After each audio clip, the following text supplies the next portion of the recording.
been in office has overseen the destruction of the middle class. And at sometimes he actively participated in it. You look at the 94 crime bill. I mean, I just don't see him as nothing but the same crap, just with a different name. Tony, I don't agree with you, and some of what you said I think is just flat out not accurate. Who are you for? Who are you supporting? Well, I was for Elizabeth Warren as soon as she announced. Okay. Or Bernie. Either Warren or Bernie. It doesn't matter to me. But Warren or Bernie. All right, let me tell you a couple of things. First of all, Joe Biden hasn't presided over the destruction of anything. He's not saying anything about Amazon. That's not true, that they're not paying taxes. But I'll tell you a couple. I'll tell you a couple of it's things. It's absolutely true that they're not paying taxes. Well, no. But Joe Biden is not saying they shouldn't. Okay. But let me I'm tell not you. saying he is. Yeah. Well, then you made it just sound like he was. No, you made it sound like no, it. But no, let me now. I will say something, and then you can talk back. Okay. What has he done for 90% of the population? Let me tell you something. Right now in Florida, he is ahead of Trump by 2 points. Everybody else gets creamed by Trump. In Virginia, Biden is ahead by 4 points. All the other Dems get creamed in Virginia. What Biden has come out with, he's one of the architects of the Affordable Care Act. What do you mean, what has he done for the middle class? The Affordable Care Act, and he is now saying he'll add Medicare as a public option. But more important, the commie Ruskies, the Chicoms, the Norks, every enemy, every jihadist and communist in this world is having Trump's lunch. And they're not going to have Joe Biden's lunch. He was the chairman of the Foreign Relations Committee. Elizabeth Warren, I like her, but the Working Families Party rigged an election to give her an endorsement. 50% of the votes went to their executive committee. And if that had been a free vote, Bernie would have won it. Biden wasn't even listed on the ballot. It's a rigged thing. A lot of that Warren support is coming from that Working Families Party endorsement. I like Bernie. He's a very, very good guy. But I do not want, I know he's not a socialist in a bad way. I don't want Scandinavian socialism, and I also don't want him. On Russia, he did his, they're going to make him look like the pro-Russian guy. He went to Russia for his honeymoon in 1988 before the wall came down, before Yeltsin got in there. And he's been very weak on that. I don't think he'll stand up to Putin, and I don't think he'll stand up to the Iranians. I want a tough guy in there, and that is Joe Biden. Tony, do you agree with me or do you not agree with me? Well, what I agree with is that I feel very, very comfortable with Joe Biden as president. But I don't think he's going to do a damn thing to change anything. I think it's just going to be another Obama-Clinton administration that, he's definitely going to go around the world and he's going to heal all the wounds that we have with our allies. I believe that 100%. I mean, nobody has foreign policy initiatives or the experience of dealing with foreign powers like Joe Biden has, Right. But I just don't think anything's going to change. And what frustrates me is that the Republicans are allowed to change everything. Bam! Just put everybody in debt, put our everything in debt. But we can't allow our nominee to do big changes. And Joe Biden's he's not even, he's a public option, I'm voting for Joe Biden if he's a nominee, and I'm going to go out there and I'm going to knock on doors. And same for me with Bernie or Warren. Vote blue no matter who. Right. Vote blue no matter who. Right. Yeah. Right. No, I just don't think that much is going to change with them. And for me, I want to change candidates. Okay, no, and I respect you, Tony, and I respect your point of view, and I will vote for Warren or Sanders if they're the nominees, or Buttigieg for their Klobuchar. But what I would say is that being the architect of and Obama and Biden did want a public option in there, and the only way they could get the Affordable Care Act through is the way it is right now. But yes, vote blue no matter who. But I think adding Medicare as a public option is a huge thing, and I think that Clinton did do a lot, quite frankly, getting rid of George H.W. Bush, the Irish Peace Accords, Mideast peace. He balanced the budget. Everybody was doing great in the 90s. The Republican Party is a party of fraud. The Republican Party is a party of fraud. The tax fraud, securities fraud, and busting labor unions. So any Democrat's going to do better than that. And those are my thoughts. But You and I are in agreement. Vote blue no matter who. You vote for Biden, I'll vote for Bernie or Warren. We got to get rid of this clown, this sociopath who calls him, this illegitimate president who calls himself Donald Trump. So, Tony, thank you for calling, and I really appreciate it. We're going back to the lines, Marshall on the line.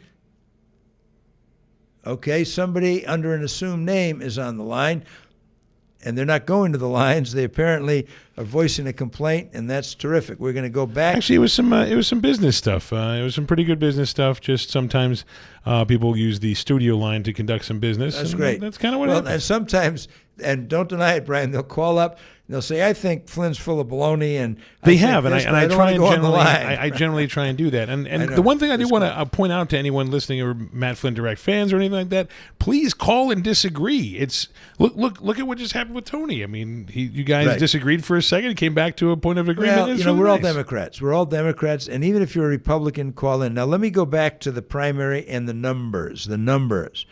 Nationally, right now, let's go from the bottom. Deval Patrick is under 1%. Deval, you're my friend. Get out of the race. John Delaney, less than 1%. Michael Bennett, less than 1%.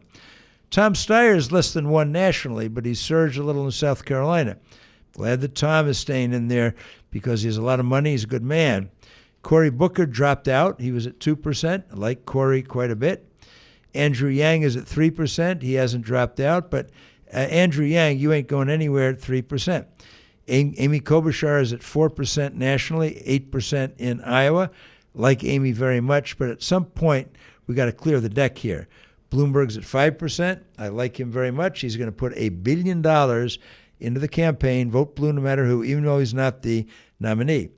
Pete Buttigieg is at 9%. Pete Buttigieg, okay, he's a good guy. I like Pete Buttigieg. He's not going to be our nominee. I mean, I don't want to be a spoiler. At some point, what I would say to Pete Buttigieg is this.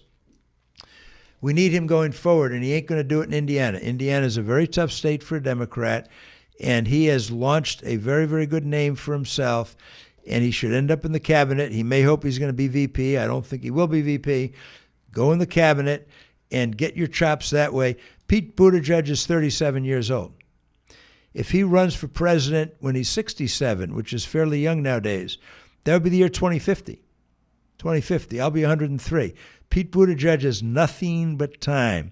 So my advice to Pete is do not make the mistake that Kamala Harris and Castro did attacking Joe Biden or anybody else, elders in the party.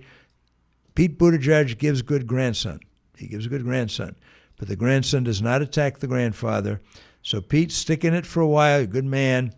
Elizabeth Warren at 16%. Bernie at 19%, Joe Biden at 27%. And he's never deviated between the high 20s and low 30s. He's going to be the nominee, in my view. And what I would encourage Bernie and Elizabeth to do is if you want to hold on and hope you do it, fine. Do not attack each other. Do not attack each other. Don't attack Joe Biden. Don't attack each other. One of the things that I would say to Bernie, and I like Bernie very, very much, Bernie is and the Bernie bros, I like the bros very much. But lately there's been some talk about Bernie attacking Warren. Now, some of it is scurrilous, and I talked to our friend from McFarland recently in the show. I don't believe that Bernie said the things he was alleged to have said. But Bernie, there's a push poll, and Bernie's script has become public, and no one denies it. And what he's doing in contrasting himself to Warren is to say that she has a very, very locked-in base. I think some of his people use the word elite, whether it's in the script or not, and that she's not going any farther. They have said that in the script. I don't know that Bernie authorized it. I don't suspect he did. Sure, it was his campaign manager and so on. But what I would say tomorrow night, folks, and I'm going to issue an invitation. I personally am hosting some other Biden supporters, but it's for all Democrats, a debate watch party in Milwaukee, Miss Katie's Diner, starting at 7:30 p.m. Debate starts at 8 p.m. our time, Milwaukee time. So 7:30 p.m. we start. Miss Katie's Diner, 1900 West Clyburn Street. Come by. Mud River Lee, great songwriter and musician in Milwaukee, He's going to be playing some new political songs that he has devised. This is the diner that Chancellor Helmut Kohl and Bill Clinton, President Bill Clinton, had their summit.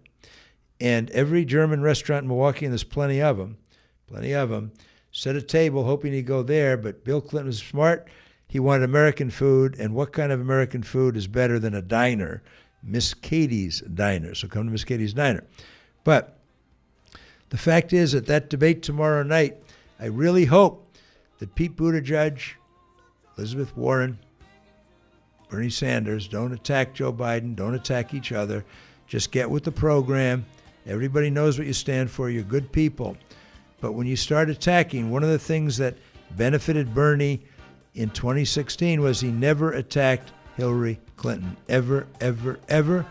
And any kind of attacks coming from Trump, he disparaged. I defend Bernie. He's a good man. And all of this stuff is all being sown by Trump. It's disinformation.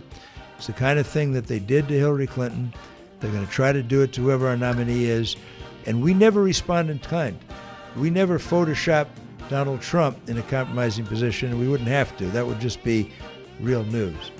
There's a lot more back after the break. The lines are open.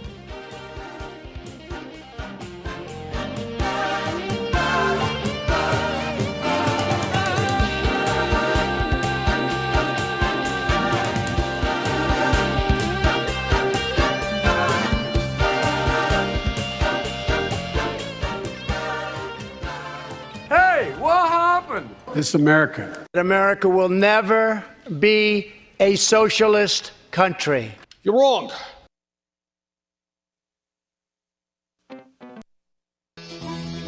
Crudy, January 14th is the last Democratic presidential debate before the voters' caucus in Iowa. I think it's time for a road trip. Dominic and the Devil's Advocates will take our audience to Iowa for the Drake University Des Moines Register CNN debate pregame, and then broadcast the debate live on Talk 92.7 FM Madison and Talk 101.7 FM Milwaukee. January 14th, the Devil's Advocates at the Dem presidential debate. Tune in.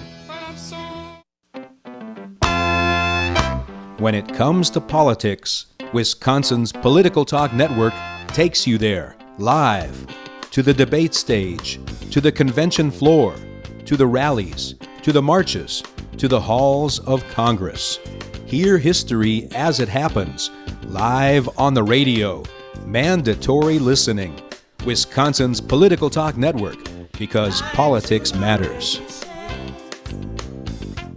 I just don't understand, Jimmy. Double dipping is perfect. We've done nothing wrong. It's just a big fat hoax made up by that crispy Crudy guy and his sidekick Dom Perignon. Don't worry, Rocker. We just need a simple distraction.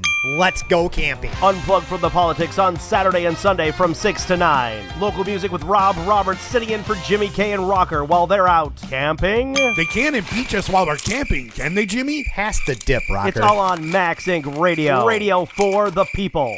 The following is a public service message from Wisconsin's Political Talk Network. In 2020, Wisconsin has 4 statewide elections. Make sure you are registered to vote. Republicans are doing everything they can to make it more difficult for citizens to cast their ballot. Americans have fought and died for the right to vote. The next election is the spring primary on February 18th. Check your registration at myvote.wi.gov.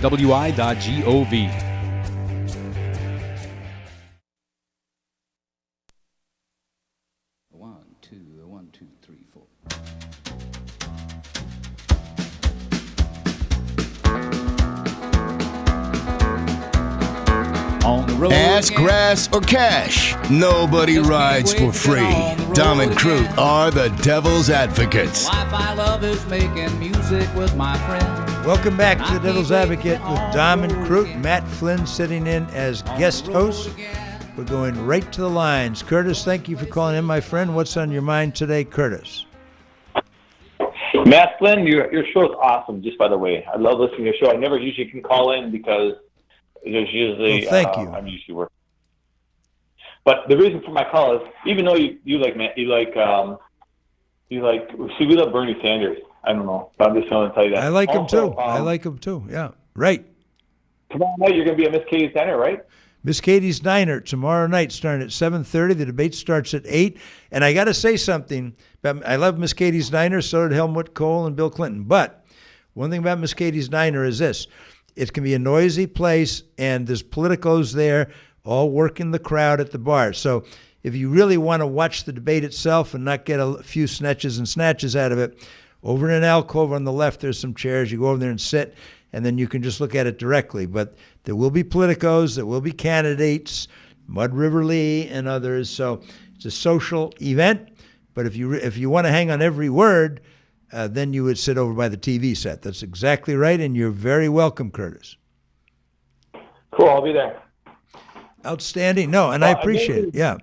And I've got a question now. Listen, I got something to ask you. Yeah. You know, you're so knowledgeable. Yeah. I was talking to my friend last week, and we were talking about, you know, when the DNC got hacked in and they got all Hillary's emails and all that stuff, right? Yeah, right. Do you think they hacked in RNC at the same time? That's why the Republican Party is still stuck on Trump?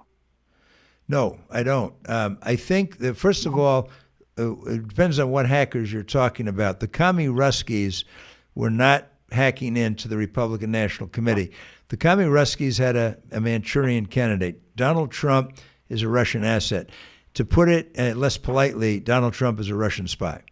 Donald Trump has met with Putin without an American interpreter, only Putin's interpreter. He's had Ruskies in the White House with no Americans. He was sitting in Helsinki, and they talked to him about the hacking, that the FBI and the CIA had found that they'd hacked, and he turned subserviently, servilely to the commie Rusky murderer, Vladimir Putin. And Putin denied it, and he said, well, I believe Putin. Putin's KGB, Curtis. Putin was a colonel in the KGB, and Donald Trump believes the KGB over the CIA and the FBI. That is just wrong. The KGB was not hacking the RNC. The KGB was hacking the Democratic National Committee. That's who they were hacking.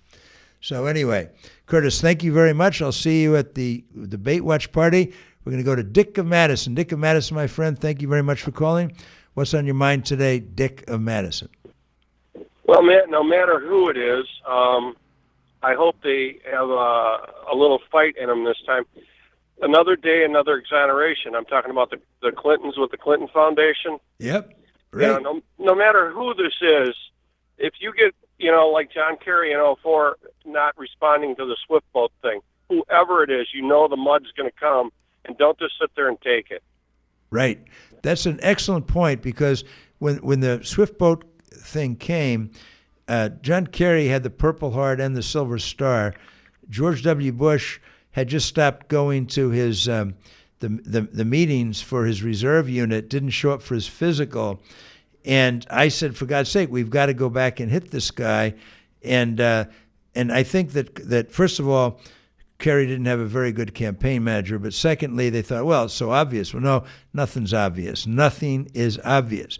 And Hillary hit back the way she could. But I think Joe Biden or Bernie or Warren will hit back very, very hard. You're fighting against Vladimir Putin. You're fighting against the KGB. You're fighting against a crooked president who's betrayed the United States. You're absolutely right, Dick. Thanks for calling in. We're going back to the lines. We missed somebody on the lines. So I am going to go back. Just some folks checking in saying hello. They were not disparaging you. I promise you. I will let you know.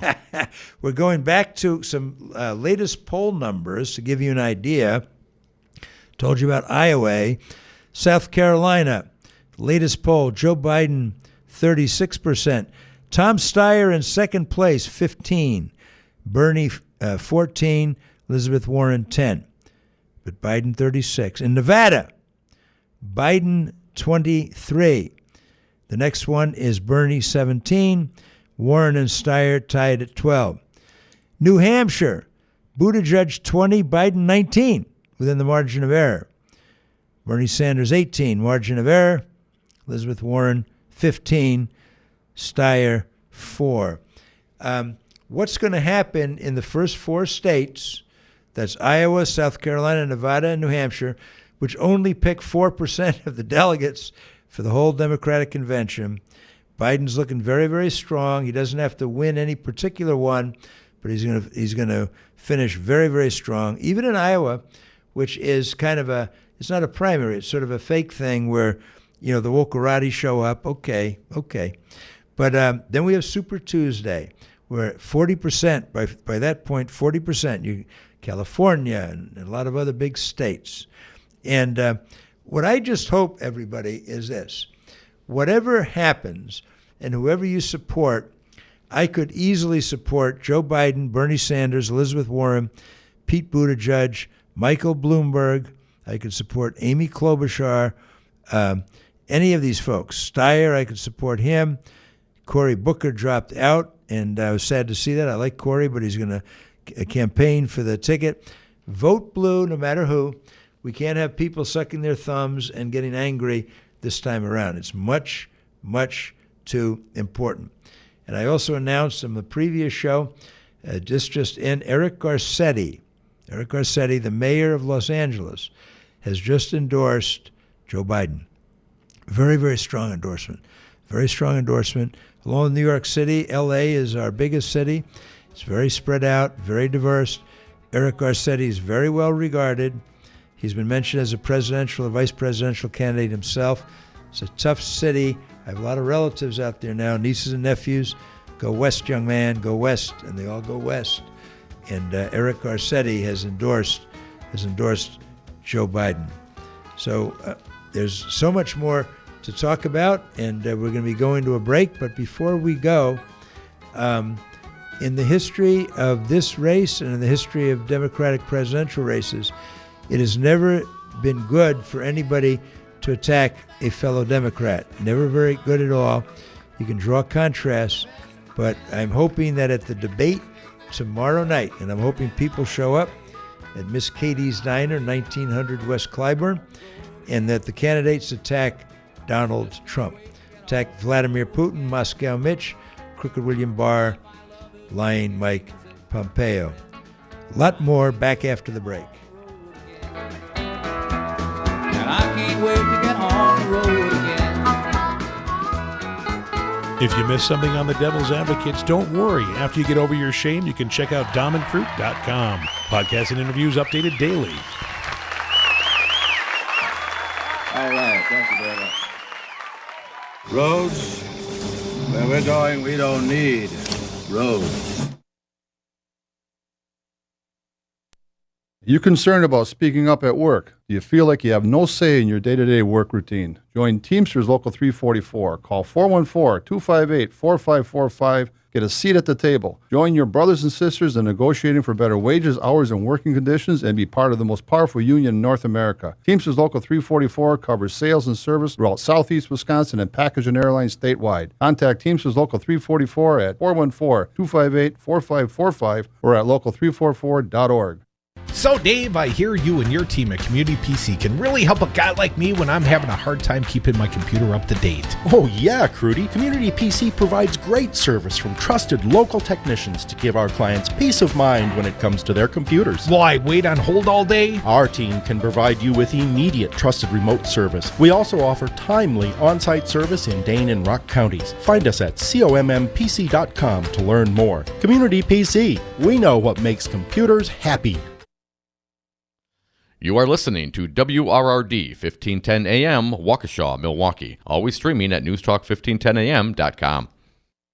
MLB comes down hard. The U.S. kicks out Saudis.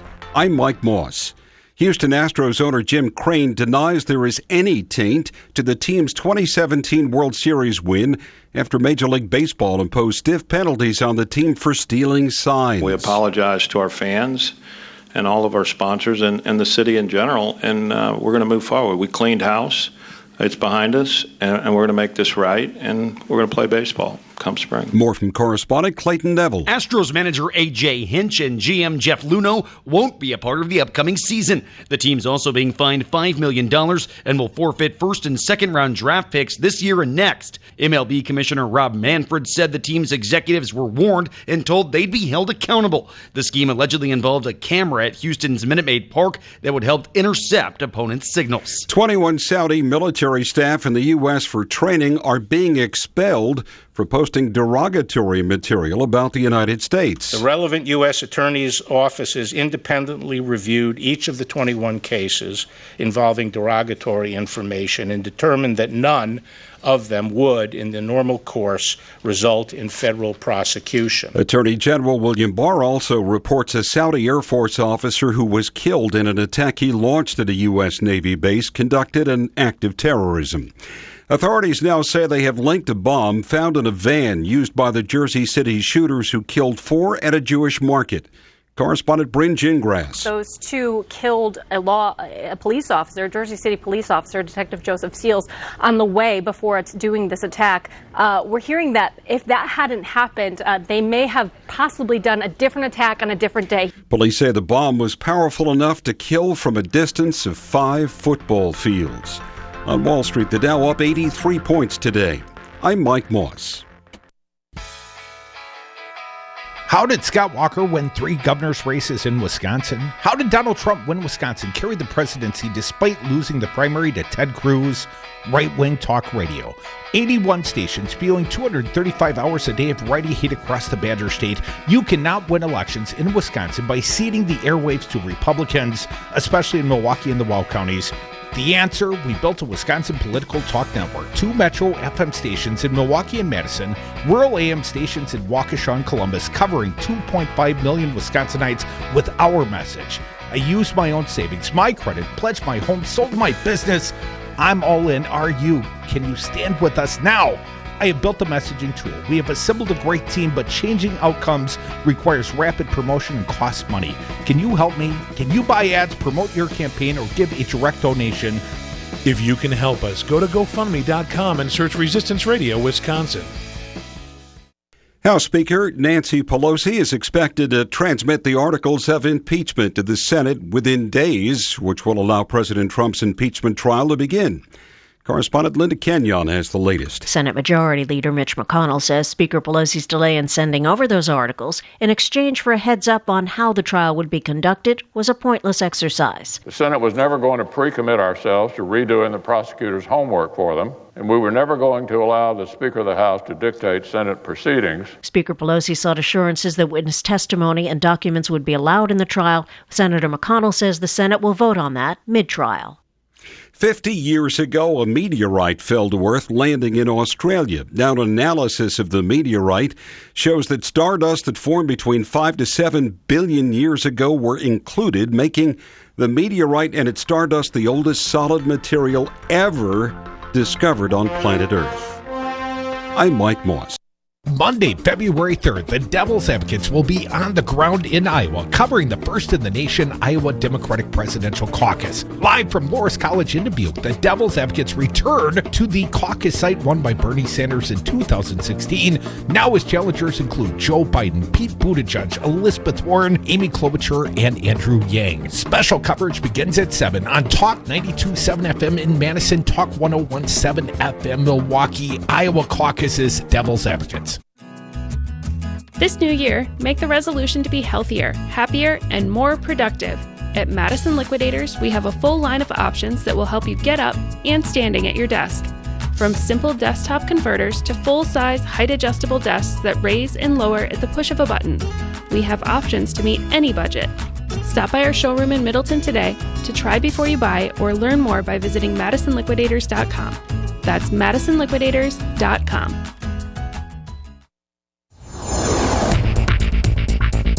For WRRD and WTTN, I'm Stu Daniels with your headlines. Daniel Bice of the Journal Sentinel is reporting that irregularities in the nomination papers for at least 2 candidates for Milwaukee County Executive may knock those candidates out of the race. According to the story, 3 of the campaigns appear to have used some of the same people to collect signatures to get on the ballot, which is illegal. State law requires people who are circulating nomination papers to sign a statement saying they intend to support that particular candidate. Milwaukee County Board Chairman Theo Lipscomb, who is one of 6 candidates for county executive, is asking the Wisconsin Elections Commission to toss out hundreds of signatures from the nomination papers for former state senator Jim Sullivan and Glendale Mayor Ryan Kennedy. The commission will vote tomorrow on what action to take. You're listening to Wisconsin's Political Talk Network. Warning, you are about to listen to the greatest radio show ever. And due to contractual obligations and to shield our airwaves' corporate licensees from any semblance of liability, responsibility, and gullibility, we must tell you the views represented on this show are not necessarily those of this station or its management. This radio show contains differing points of view on current political topics, and due to the nature of its contents, it should be heard by everyone. Thank you for listening. 3, 2, 1.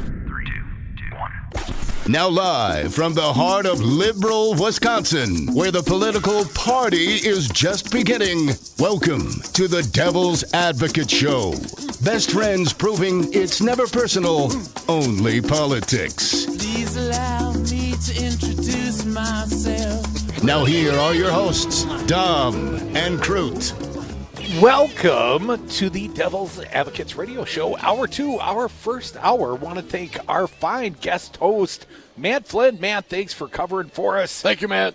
We have made our way to Ames, Iowa, just a day early, Dom. The Democratic presidential debate going to happen in Des Moines, Iowa tomorrow.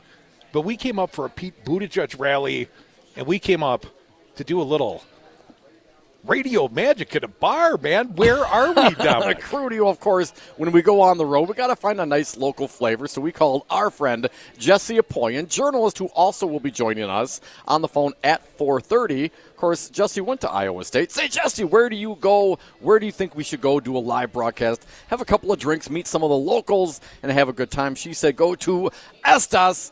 And so here we are at the fine bar restaurant on the campus. And Dominic, we've got one of the managers, Kyle Wagner. He's here with us at the table. Kyle, thanks for letting us come down, man. Oh, thanks for coming, guys. Awesome, dude. We appreciate you letting us in the room, dude. Now, we're excited about the political party coming up tomorrow night in Des Moines, but you guys, you're more excited about the national championship game. It's going to be crazy in here tonight. All the kids are back from winter break, so they should be in here tonight to watch the game.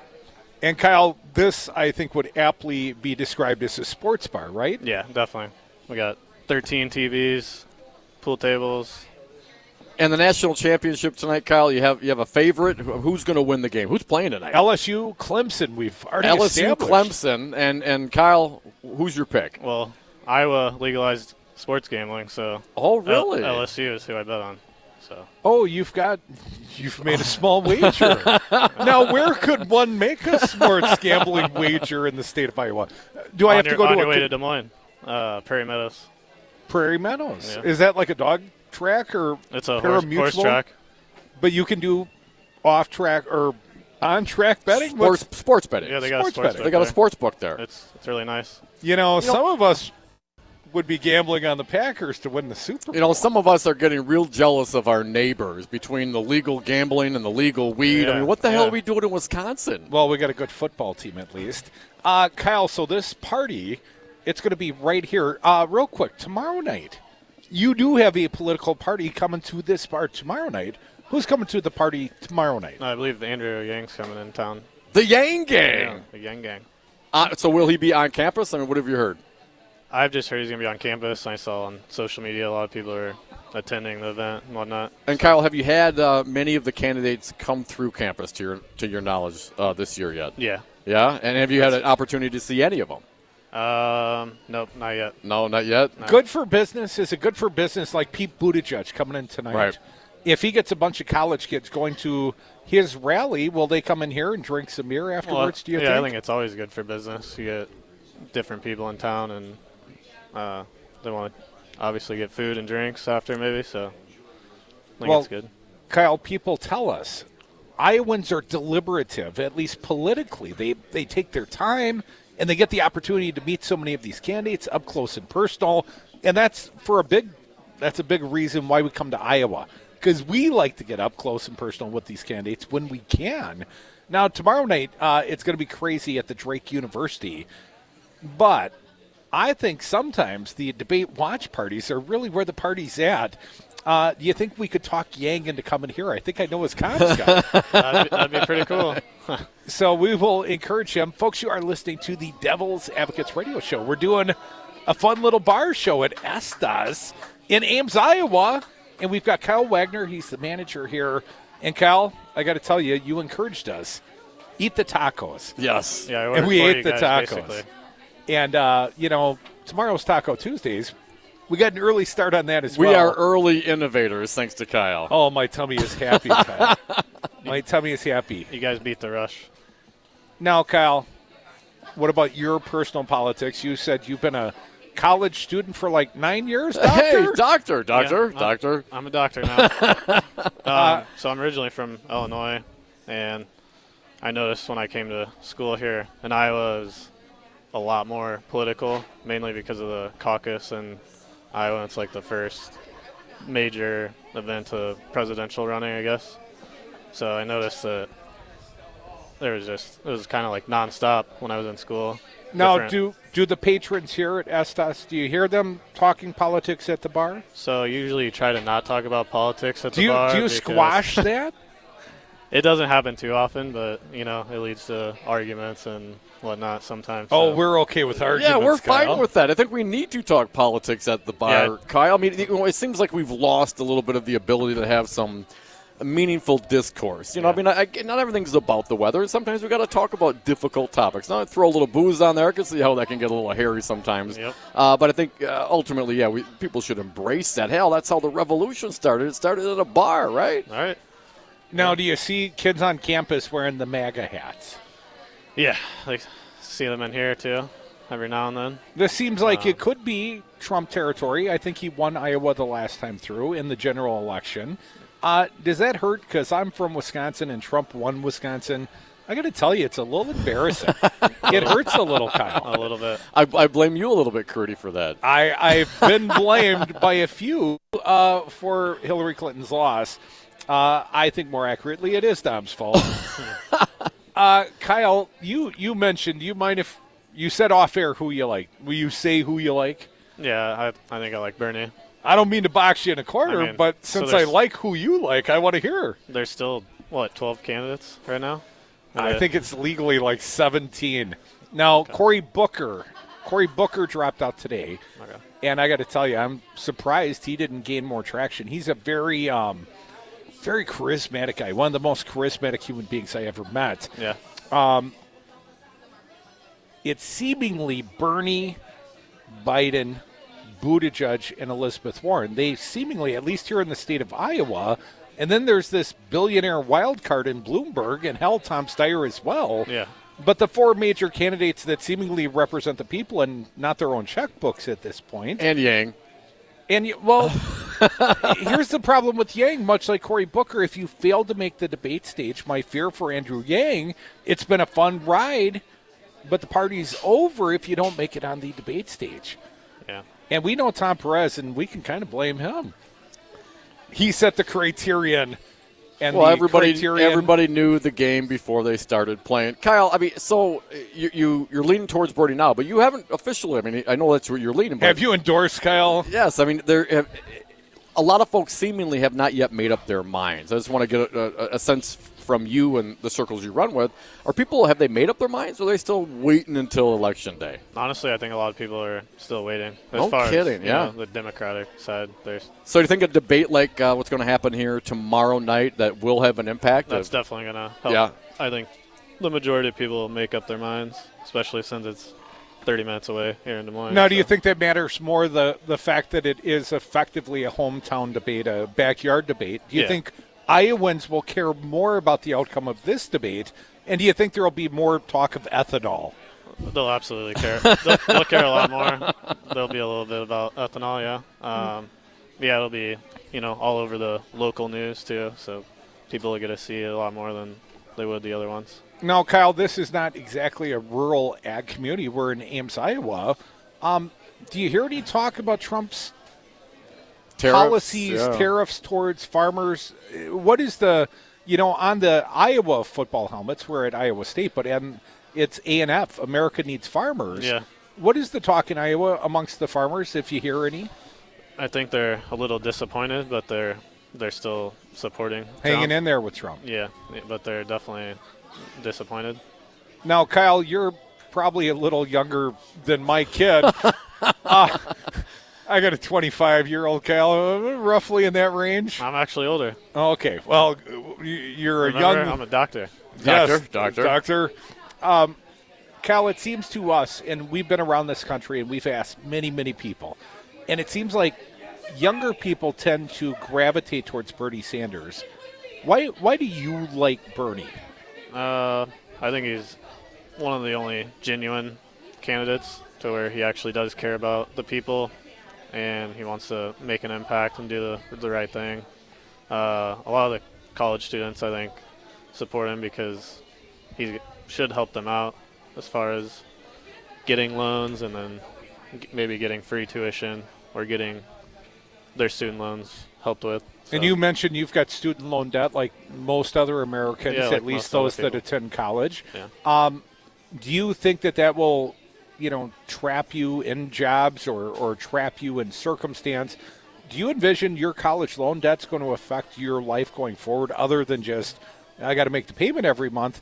But if the payment's big enough, it affects all your other decisions. So not now, but the first few years out of college, I definitely felt trapped, and I think the majority of people I graduated with felt that way. So, well, I got mine paid off right around 40, Kyle. Good luck to you, my friend. That's my goal. Kyle, so Bernie Sanders, you work in the bar industry, and you got a lot of people, and I'm not sure what the minimum wage is in Iowa, but I know in Wisconsin it's like $2.31 an hour for tipped employees. Something similar to that in Iowa, or is it better than that? Yeah, it's $4.50. Well, but better than a sharp stick in the eye, certainly. Jeez. Kyle, what about the people that work in this bar? And I suspect many of them are students. How hard is it to make a go of life if you work in a bar and you got to work on tips? Well, that's why they are working at a side job while they're in school, because they're afraid they can't pay for everything and they feel like they have to pick up that job to make the extra money. Well, and you better go to school or you might get stuck in a bar the rest of your life. Yeah. One thing to choose to be here, because the tacos, they're damn good at Es Tas. Kyle Wagner, thank you so much for hosting us. We'll stick around for a couple hours if you don't mind. We'll tip well. Absolutely. At least I will, and we'll probably eat some more tacos before all said and done. Kyle Wagner, thank you so much for joining us. We are the Devil's Advocates live in Ames, Iowa. The occasion, a Pete Buttigieg rally on campus. And perhaps we'll watch the national championship game, and then tomorrow we'll go to the Democratic presidential debate, and we'll take you all with. Come back to Ames, Iowa, and the Devil's Advocates.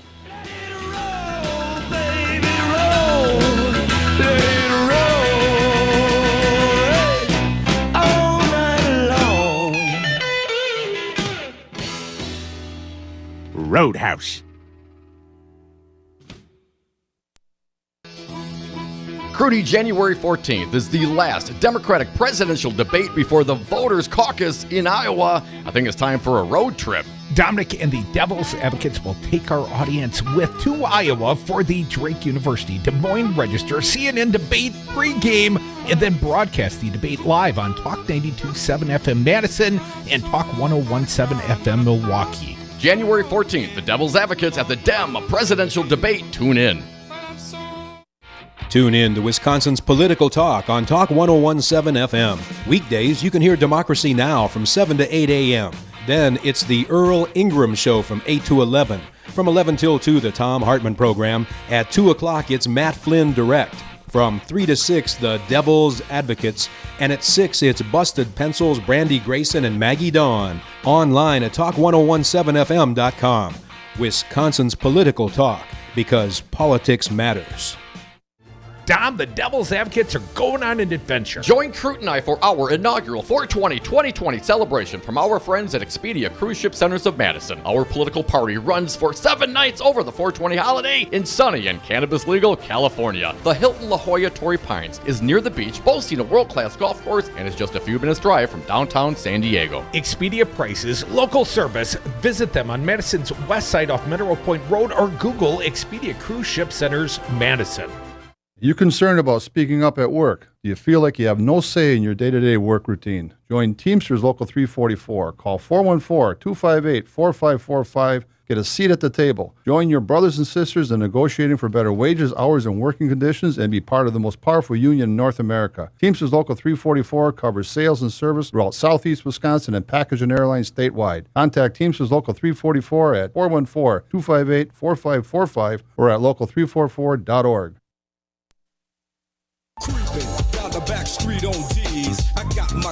The Devil's Advocates, because it's always 420 somewhere. And we are back from the 420 break. Thank you so much for listening to the Devil's Advocates radio show. If you miss any of this fine program, please go online to DomInCrute.com. You can download and listen to podcasts and interviews. Dominic, we are in Ames, Iowa at Iowa State University, or at least we will walk across the street over to Iowa State a little bit later for a Pete Buttigieg rally. That is the only candidate we have not seen. Well, we saw him at the Teamsters event. We broadcast Pete Buttigieg, but we haven't seen him with his people. Right. And he did not seemingly have the crowd at the Teamsters rally. We look forward to seeing him on campus. He will be the counter program to the national championship game. And while the other candidates prepare for tomorrow night's last debate before the Iowa caucuses, apparently Buttigieg has the stamina to go out there and party with the kids. Well, if the kids like us, though. If the follow-up via the texting is any indication, there's going to be a lot of people there. I mean, we signed up to go to the Buttigieg this rally as individuals, not as revered press members. Super cool press members. So, I've seriously gotten like 3 or 4 texts. Are you coming? Are you sure you're coming? Type yes, type info. So they're very engaged on the texting. But you're right. It's going to be real interesting to see how he reacts and interacts with his supporters. Well, thank you to our most recent guest, the manager here at Es Tas, Kyle Wagner. And the recommendation came from Jesse Apoy, she's going to join us on the phones about 4:30 today, Dom. But first and foremost, let's talk about one of the candidates. I love me some Cory Booker. We broadcast Cory Booker live. We got to see him up close. We've interviewed Cory Booker prior when he was a surrogate for Hillary Clinton back in the 2016 campaign. But Cory Booker came to Coffee Makes You Black in Milwaukee, and we had our little exclusive live broadcast of that event, and we felt quite honored. And I always love Cory Booker, man. This guy is so chock full of intelligence and charisma. I love Cory Booker. But he did not make the debate stage, and he did not gain the necessary traction. And today, he dropped out. And we've got some sound. He did do sort of a, what's that, a walk off the stage video? A video announcement, yes. Yeah. A Bye Felicia video? Let's play it for the people. Fancy Brian, going to need your assistance in this regard. If you could, let's play Cory Booker from the, and I hate to call it the dropout video, but from the Booker dropout video, cut number 62. Today, I'm suspending my campaign for president with the same spirit with which it began. It is my faith in us. Faith in us together as a nation, that we share common pain and common problems that can only be solved with a common purpose and a sense of common cause. Common cause. More Cory Booker. Apparently the Love Is What I've Got campaign, it didn't catch fire for Cory Booker, and it didn't catch fire for Marianne Williamson. People want to be angry, apparently, Dom. More Cory Booker, if you would, Fancy Brian. Cut 66. So now I recommit myself to the work.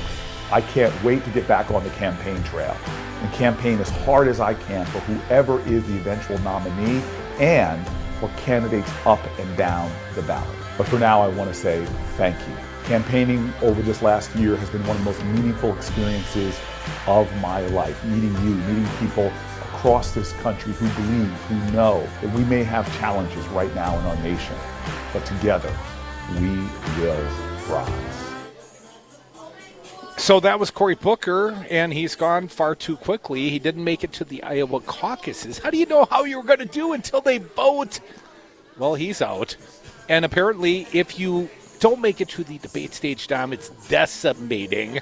And Tom Steyer, the late addition to this week's field, but it's a still Oscar so white moment for the Democratic Party. Every participant, well, Elizabeth Warren's a white female. There's your diversity. Yeah, it's I'm sorry to see Booker go. It would have been nice to see him on the stage some more. I mean, I think he holds it well. He's a very dynamic individual, but not catching ground. Perhaps kind of a centrist. There's a lot of those running out right now, and of course, going to miss his voice in this process. Now, Dominic, we're going to Pete Buttigieg here on the Iowa State campus. He was in South Bend yesterday, and Black Lives Matter protesters from South Bend interrupted Buttigieg in Iowa yesterday.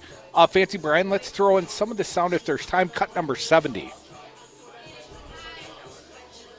Sorry, where you We actually only fixed five houses, but you demolished hundreds in the urban environment. I think your facts are a little wrong, so I'd love a chance to talk with you about it, but I'd like for us to talk about it respectfully. Can we agree that we can talk about this respectfully? I'm in trouble because you're saying information is factual.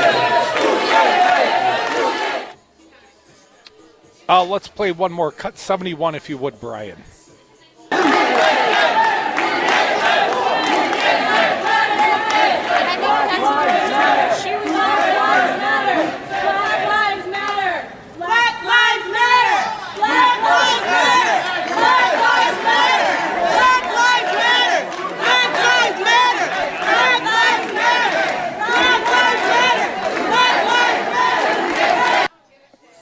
So you hear the Black Lives Matters chants, you hear the USA chants from the Buttigieg followers. Brian tells me there's time for one more if I just shut up and play it. Cut number 72, Pete Buttigieg getting protested in Iowa. Can we hear it one more time for the idea of respectful, honest, open, and transparent dialogue? Dom, let's hear it for disagreeing respectfully. I'm down for respectful and open and honest conversation. And whatever you have to say, I respectfully disagree. That may be the case. So what? The love is gone. Booker is out. Marianne Williamson is out. There will be no Department of Love, Dom. No, now it's all about... Unless the eventual nominee, adopts that as one of the pillars of their own platform. Now it's all about throwing elbows. And positioning for Iowa. Elbows in Iowa. We are the right people to take you there. We're at Es Tas Bar and Restaurant, Ames, Iowa, the site of Iowa State University, and soon a Pete Buttigieg rally. I hope the BLM protesters are there again. I know the Devil's Advocates will be there. Our fine guest next, former Cyclone Jesse Apoyan on the phones. Come back.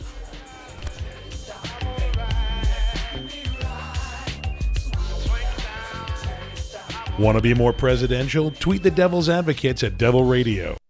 Hi, this is Ben Wickler, chair of the Democratic Party of Wisconsin. As Donald Trump comes to Wisconsin tomorrow, we're taking this week to highlight the 5 biggest promises Trump has broken to Wisconsin voters. Today's broken promise is this. We're going to end Obamacare, said Trump. We're going to replace it with something so much better and so much less expensive. The truth is that the cost of healthcare has only skyrocketed since Trump took office. A recent poll by the Kaiser Health Foundation finds that annual premiums have risen 5 percentage points, and the average cost of health insurance for a family plan has surpassed $20,000 per year. Right now, the Trump administration is spearheading a lawsuit to invalidate the Affordable Care Act, a move that, if successful, could pave the way for insurance companies to deny you coverage or charge you more if you have a pre-existing condition. Instead of lowering healthcare costs for working families like he said he would, Donald Trump has spent the last 3 years sabotaging our healthcare, causing premiums to skyrocket and creating chaos in the insurance market that has left millions more Americans uninsured. Time and again, President Trump has broken his promises to Wisconsin voters. We simply can't afford 4 more years of Donald Trump.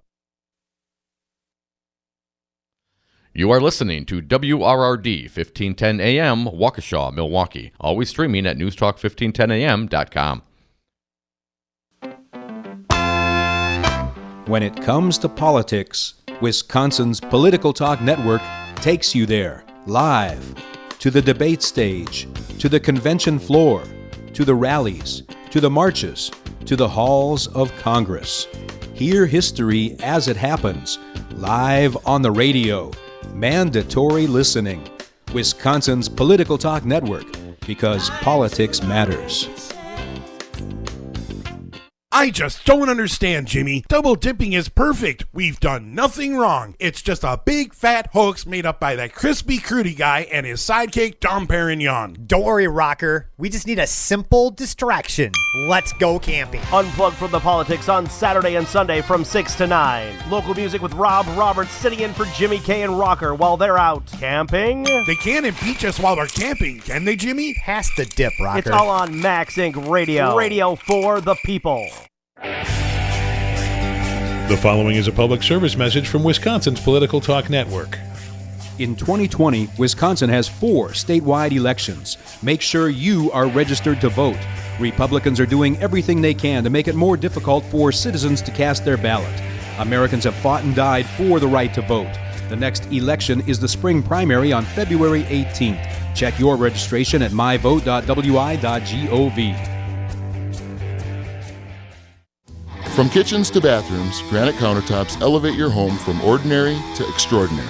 Habo Granite & Stone is your local option for luxury countertops at affordable prices. They offer quality service that can be trusted and provide quick installation with no huge lead times. If you have been thinking about upgrading your home with granite countertops, now is the time to contact our team at Habo Granite & Stone. Find us at HAYBO, habogranite.com.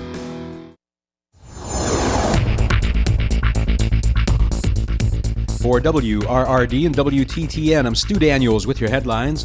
Governor Tony Evers sent a letter to lawmakers last week outlining his priorities for legislation in the new year. Evers listed 7 issues he would like to see them take action on, including capping the price of insulin at $100 a month, setting standards for toxic forever chemicals, and closing the dark store loophole, which lowers property taxes for big box retailers, causing the property tax for everyone else to go up.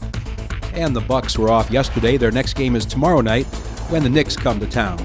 Forecast for Milwaukee and Madison: cloudy skies tonight, lows around 30 degrees. Tomorrow, cloudy in the morning, sunny in the afternoon, highs in the upper 30s. And then Wednesday, mostly cloudy with highs in the mid-30s. You're listening to Wisconsin's Political Talk Network.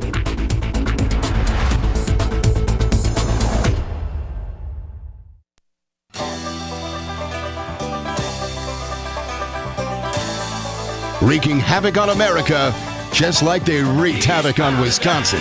Dom and Krutz are the Devil's Advocates. Welcome back to the Devil's Advocates radio show. We're on the road again, Dominic. We're in Ames, Iowa, the site of Iowa State University. We're at Es Tas Taco Bar, man. We had the scrumptious tacos, and we were introduced to Es Tas by our good friend and fine guest. She joins us right now live via phone. She is Jessie Apoyan from the Capital Times. Jessie, welcome back. I wish you were here. Hey, Jessie. I wish I was there, too. We would definitely buy you the tacos. They were worth the trip, Jessie. So thank you for the recommendation. Yeah, you did us right. That was a good call, Jessie. Thank you. I'm glad you're liking it. You got to get the tater tots, too, while you're there. Oh, okay. Dom's a big tater tots guy. How did you know? Jessie Apoyan, we feel like we're back on campus. We're getting a little old to be hanging out with the college kids at the bars. But Jessie Apoyan, you're a fine alumni of Iowa State University. I don't mean to date you, but Jessie, what were your glory days here on campus, if I may ask? I was there from 2008 to 2011. And Jessie, politics front and center here in Iowa, certainly at this time. What was it like when you were a kid on campus? I know you're a smart person. I know you've always been politically plugged in and on a course for journalism. Jessie, who came to town when you were a journalist here, a young college journalist? Yeah, I mean, when I started school, it was kind of at the tail end of the 2008 presidential campaign. So, Barack Obama was already the nominee for the Democrats. John McCain was the nominee for the Republicans. I did go see Obama in Des Moines. I missed out on his 2008 campaign appearances when I was there. I think, what got more interesting for me was I was graduating around the time that the 2012 race was heating up. So, again, I missed out on Obama in Ames, but, again, I saw him a couple times in Des Moines, and then the Republicans were spending a lot of time coming through Iowa because back then you still had the Ames straw poll, and that that year, I saw Michelle Bachmann on campus, and then I covered the Ames straw poll, which, she won, and Tim Pawlenty sort of famously dropped out. So I saw a lot of Republicans on campus in 2011 leading up into 2012, and then I graduated in 2011. So missed out on a lot of the general election stuff. But it was a lot of fun getting kind of the bookends of those two campaigns. Well, Jesse Apoyan, we got to know you best once you became a professional journalist with the Capital Times. And, of course, our failed governor in the state of Wisconsin, Scott Walker, was a failed presidential candidate in his own regard. And, Jesse Apoyan, we met, well, we didn't meet you there, but we were both at the same event, you and I and Dominic, in Des Moines for the Iowa Freedom Caucus. Summit, my bad. It was a summit. It was a grand Iowa summit. Freedom Summit, And that was sort of the grand unveiling, at least to the Iowa electorate, of Donald Trump. Did you go to the spin room with Trump like my little buddy did that day, Jesse? I did not. I did not end up going to the spin room at all. That particular event, I wasn't even supposed to be there covering it. I was just visiting friends from college. So I went because, Scott Walker was there, and he was showing up when I was going to be in town anyway. But I tried to hightail it out of there so I wouldn't end up doing too much work while I was there. But yeah, that was like the day that Scott Walker caught fire in Iowa. And ironically, Scott Walker, too big shot to do the spin room. He knew there was lots of Wisconsin press there. Do it? He probably knew the devil's advocates were in the spin room. He didn't want to come face us, Jesse. I'm sure that was it. Sure.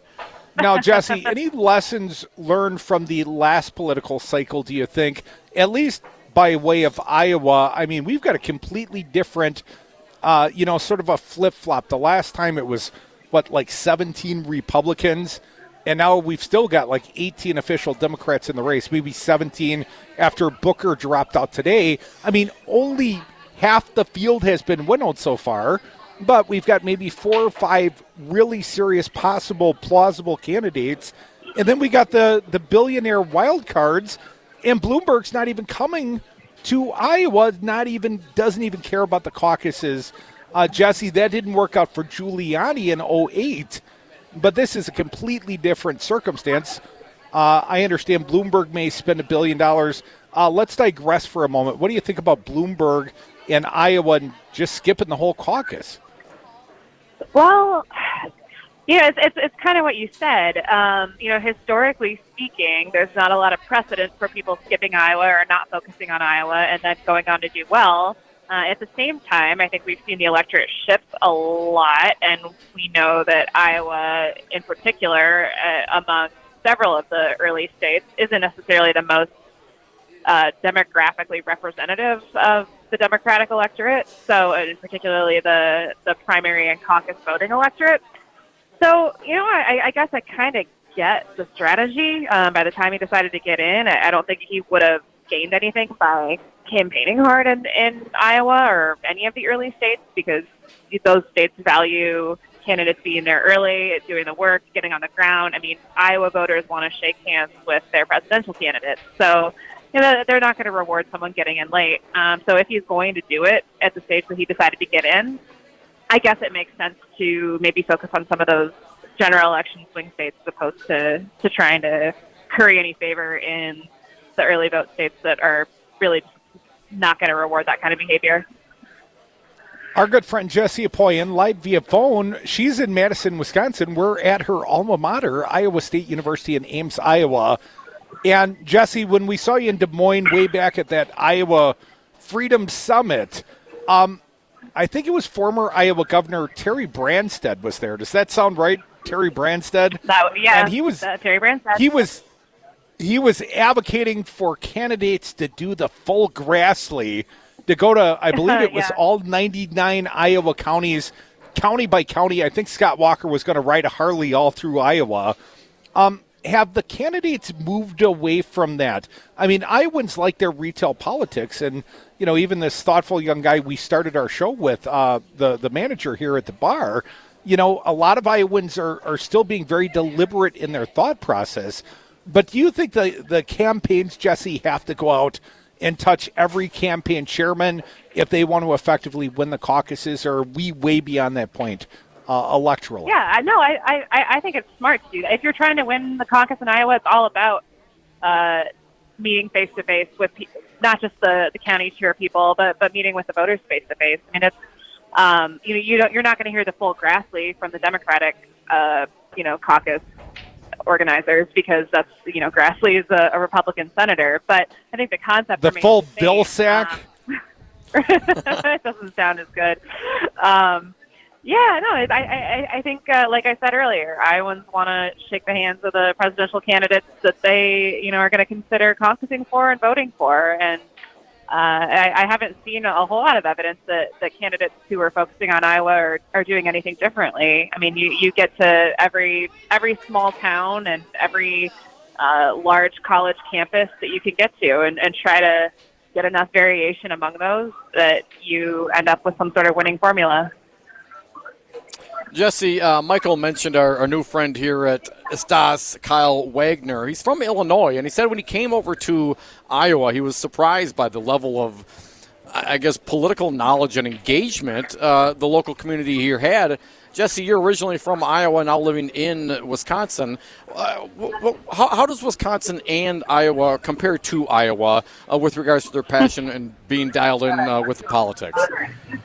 I guess it's a tough comparison to make because I live in a particularly politically engaged city, as you guys know, in Wisconsin. So, yeah.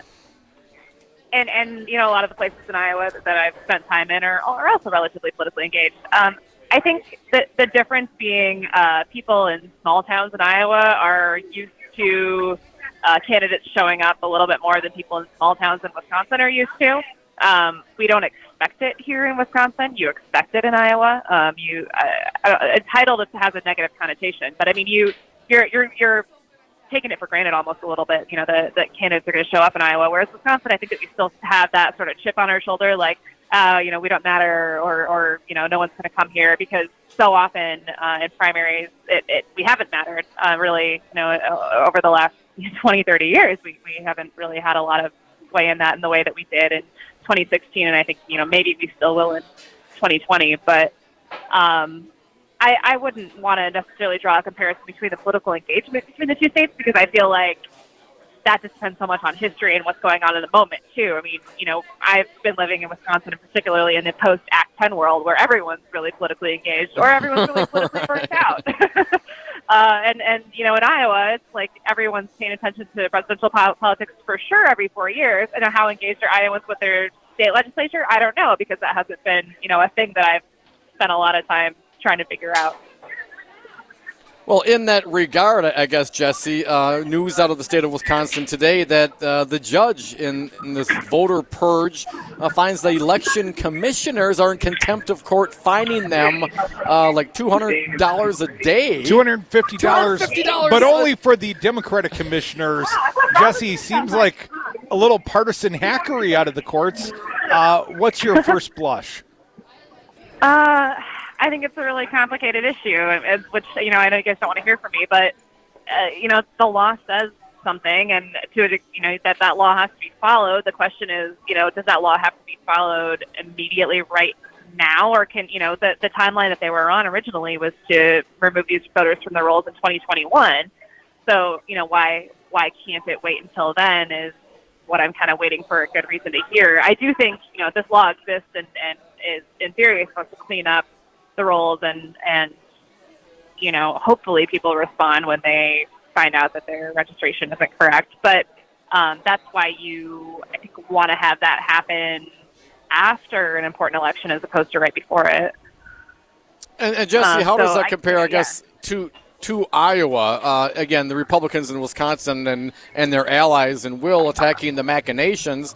Has it been that specific in the state of Iowa, to your understanding, as you've paid attention to the political processes locally in the state?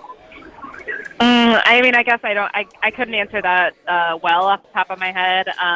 Iowa's not gerrymandered in the same regard. Iowa's got the Iowa model. They're not.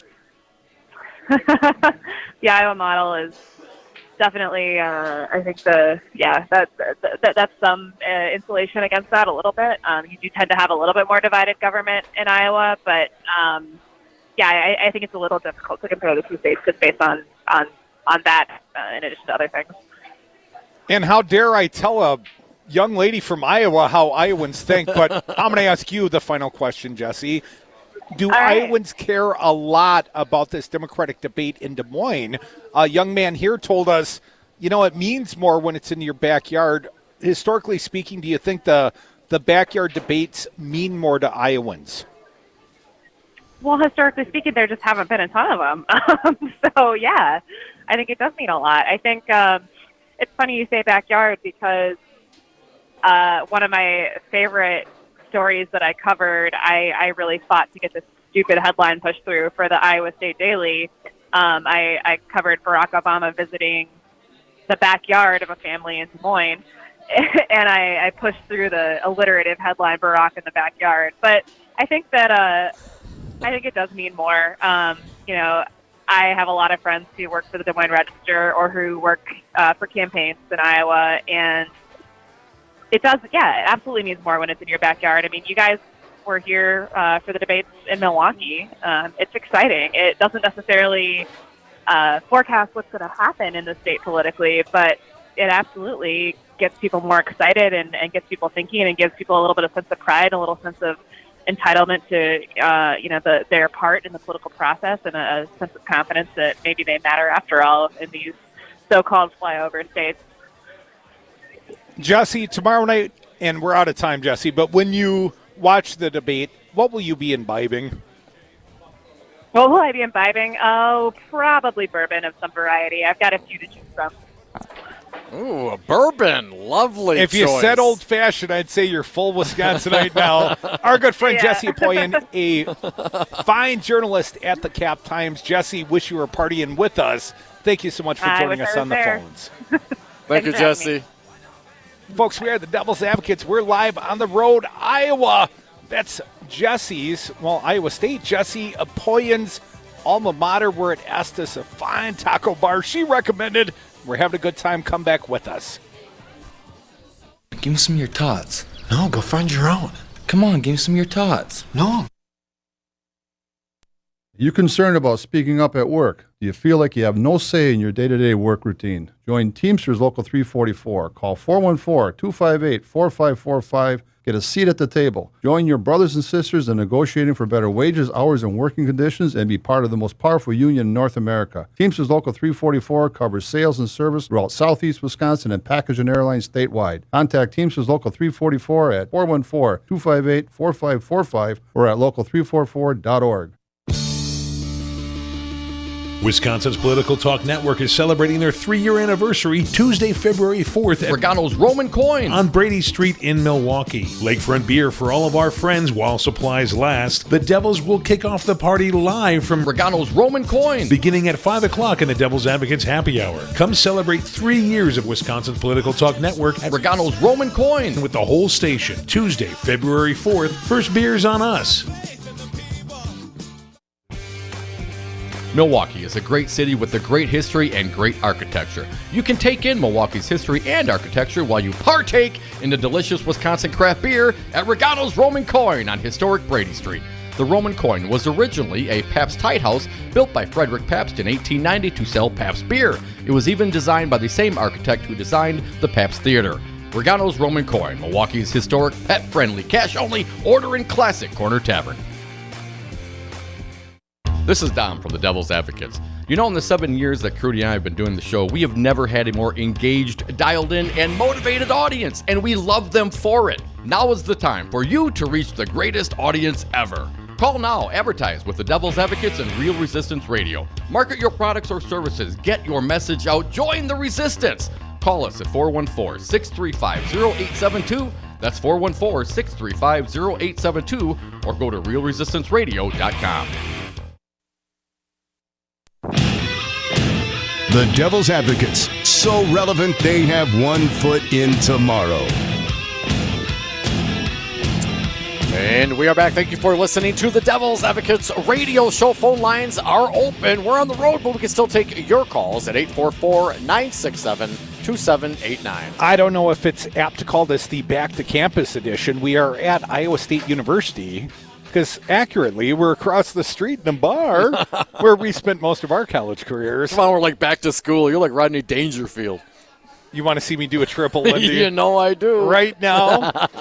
I would like to thank our fine guest, Jesse Apoyan. Thank you for joining us, Jesse. Thank you, Jesse. Alma mater, Iowa State. Always great to have Jesse, even if it's via phone and she can't share the fine tacos. But, Dom, I've got another story for our fair audience. A recent guest on the show, a good friend of ours, he's often on, Mark Thompson. And talking about his recent appearance in his role as a commissioner on the Wisconsin Elections Commission. And anyone that's been paying attention, not living under a rock, knows Republicans once again are seeking to suppress the vote in the state of Wisconsin, or at least make it just a little harder for the people. They're looking to purge 235,000 voters approximately. And a lawsuit from the Wisconsin Institute of Law and Liberty, Rick Essenberg yep. and the boys, and it's almost exclusively men, as near as I can tell, unless they have a receptionist I'm unaware of.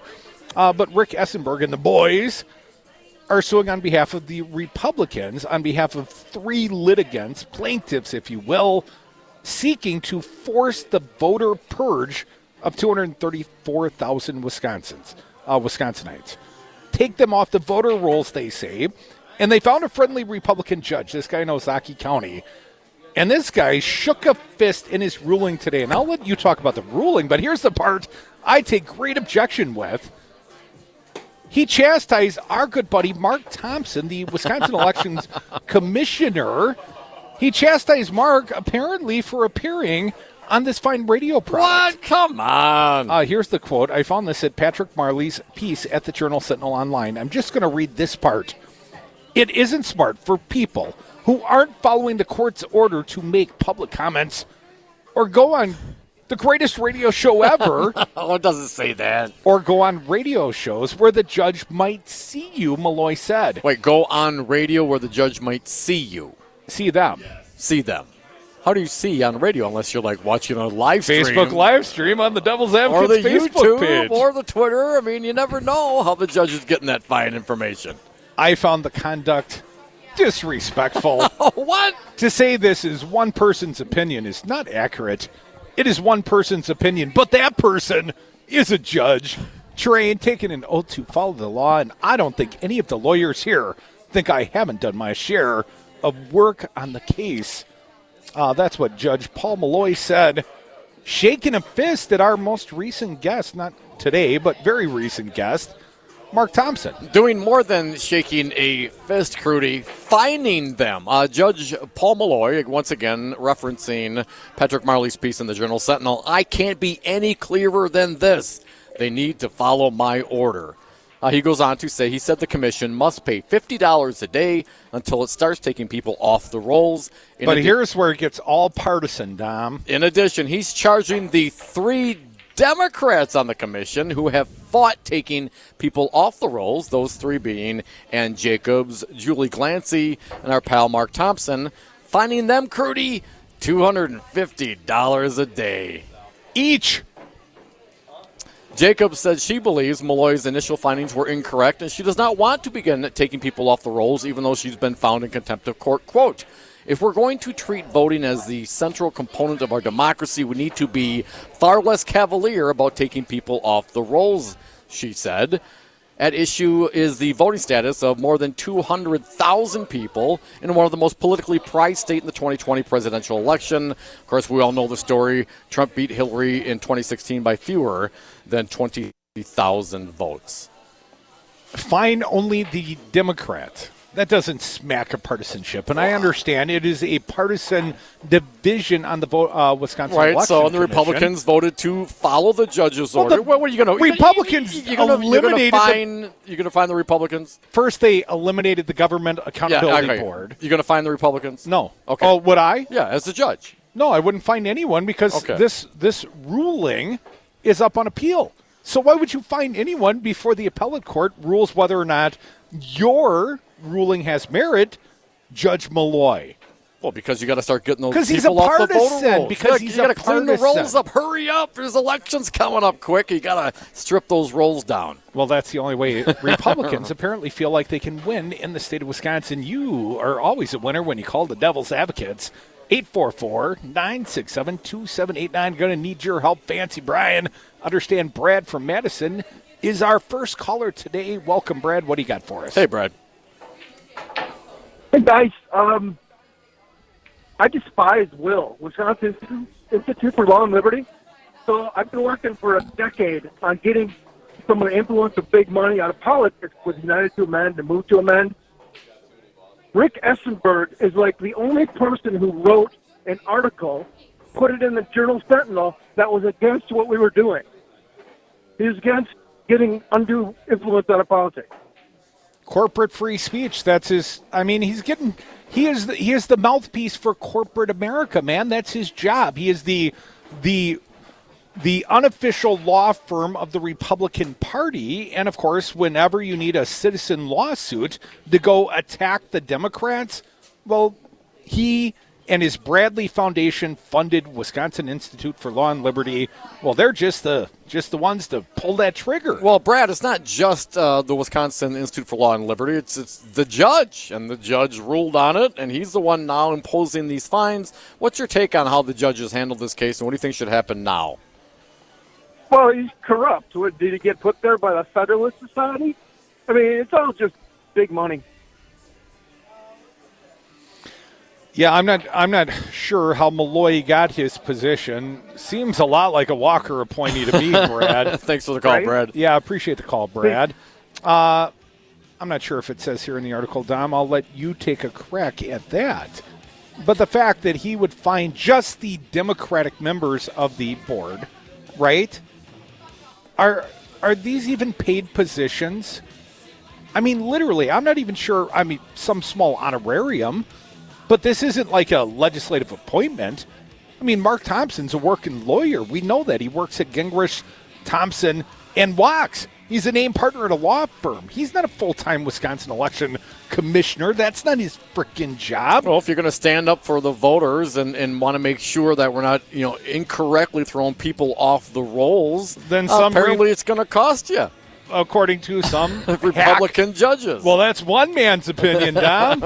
Yeah, but he's a judge. Yeah.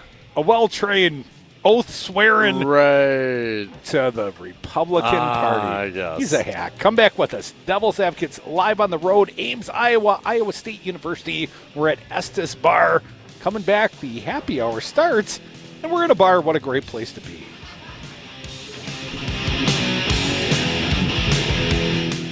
Want to see the super sexiest political show on earth? Check out the Devil's Advocates on YouTube.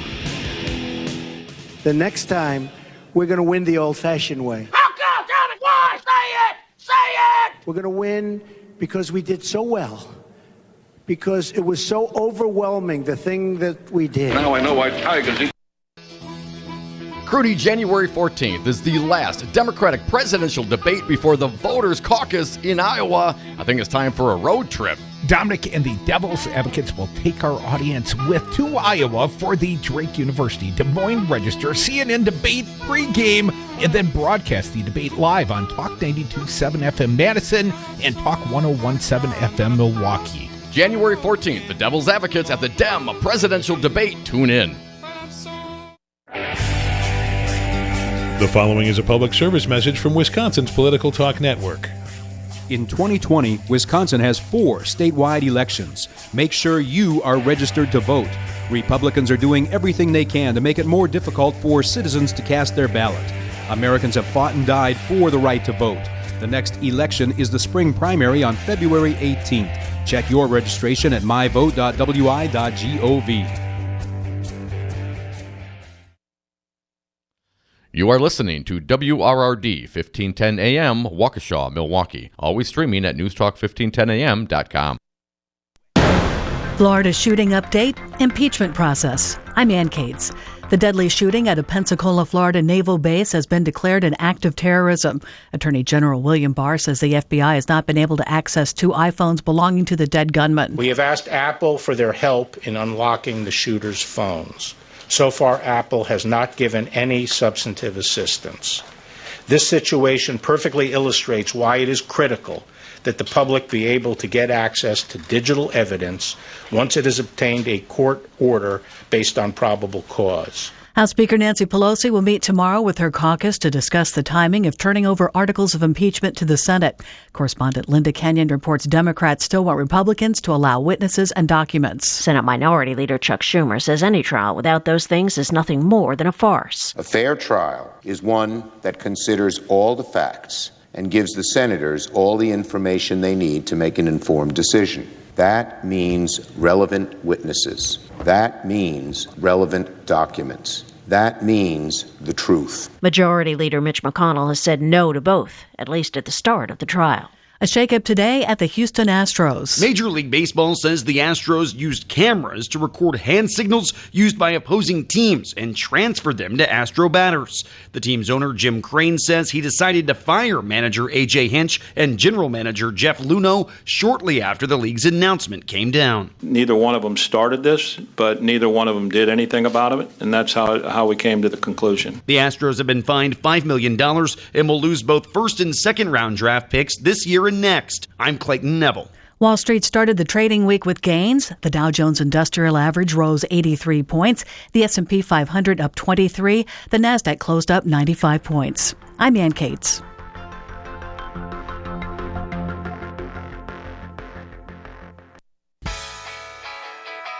How did Scott Walker win 3 governor's races in Wisconsin? How did Donald Trump win Wisconsin, carry the presidency despite losing the primary to Ted Cruz? Right-wing talk radio. 81 stations spewing 235 hours a day of righty hate across the Badger State. You cannot win elections in Wisconsin by ceding the airwaves to Republicans, especially in Milwaukee and the Wow counties. The answer, we built a Wisconsin political talk network, 2 Metro FM stations in Milwaukee and Madison, rural AM stations in Waukesha and Columbus, covering 2.5 million Wisconsinites with our message. I used my own savings, my credit, pledged my home, sold my business. I'm all in. Are you? Can you stand with us now? I have built a messaging tool. We have assembled a great team, but changing outcomes requires rapid promotion and costs money. Can you help me? Can you buy ads, promote your campaign, or give a direct donation? If you can help us, go to GoFundMe.com and search Resistance Radio Wisconsin.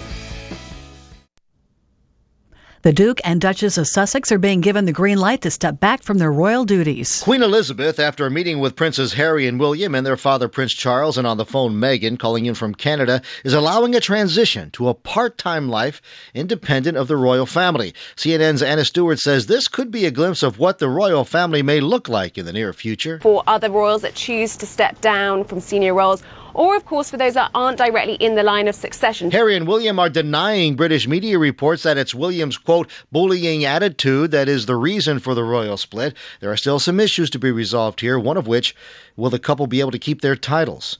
I'm Jim Roop. Microsoft stops providing free security updates for the Windows 7 operating system tomorrow. That means computers using it will be more vulnerable to malware and hacking. Microsoft recommends upgrades to Windows 10, although some older computers may not be compatible. I'm Ann Cates.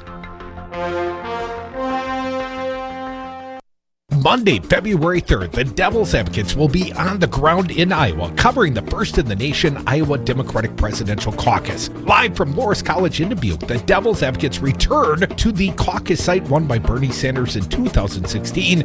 Now his challengers include Joe Biden, Pete Buttigieg, Elizabeth Warren, Amy Klobuchar, and Andrew Yang. Special coverage begins at 7 on Talk 92.7 FM in Madison, Talk 101.7 FM Milwaukee. Iowa Caucus's Devil's Advocates. Eric Holder, he's the former U.S. Attorney General and current chair of the National Democratic Redistricting Committee. The notion that Scott Walker is saying that we are doing something to push partisan gerrymandering, that is the pot calling the kettle total black. I mean, that's absurd. He is one of the architects of among the most gerrymandered states in the union. All we're pushing for is a fair process come 2021. Listen to the Devil's Advocates live weekdays from 3 to 6 p.m. For WRRD and WTTN, I'm Stu Daniels with your headlines. The Democratic National Convention starts 6 months from today. The convention is still in need of volunteers and vendors. To volunteer or get vendor information, go to Milwaukee2020.com. And there are only 4 teams remaining in NFL postseason play, and the Packers are one of them. The Pack beat the Seahawks yesterday, 28-23. The Packers will now take on the San Francisco 49ers Sunday. Kickoff is scheduled for 5:40 p.m. Wisconsin time. Forecast for Milwaukee and Madison tonight, cloudy skies, lows around 30 degrees. Tomorrow, cloudy in the morning, sunny in the afternoon, highs in the upper 30s. And then Wednesday, mostly cloudy with highs in the mid-30s. You're listening to Wisconsin's Political Talk Network.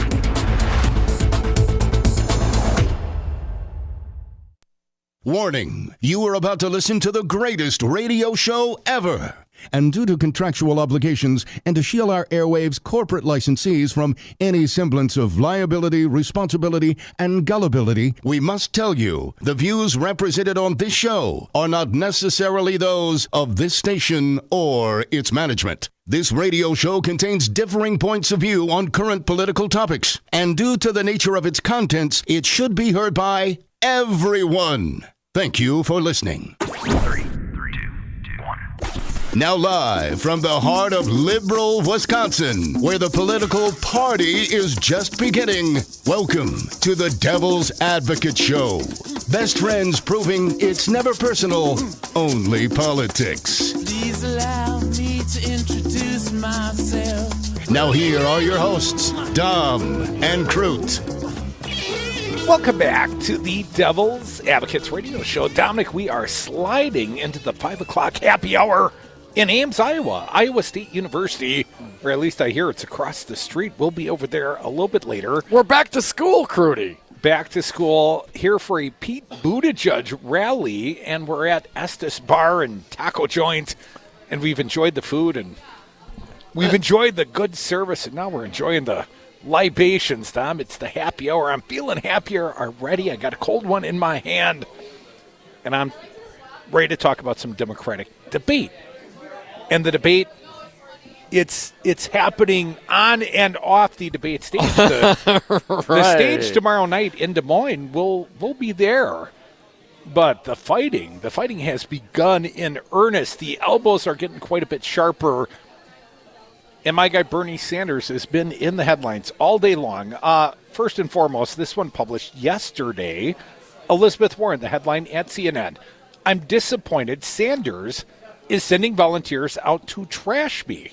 Massachusetts Senator Elizabeth Warren said she was disappointed to hear about a memo containing talking points reportedly given to volunteers for her Democratic rival Bernie Sanders that characterizes her as only attractive as a candidate among the elite. Only attractive as a candidate of the elite, apparently, Don. Here's what she said, Elizabeth Warren. I was disappointed to hear that Bernie is sending his volunteers out to trash me, she told reporters after a town hall in Marshalltown, Iowa on Sunday. Bernie knows me and has known me for a long time.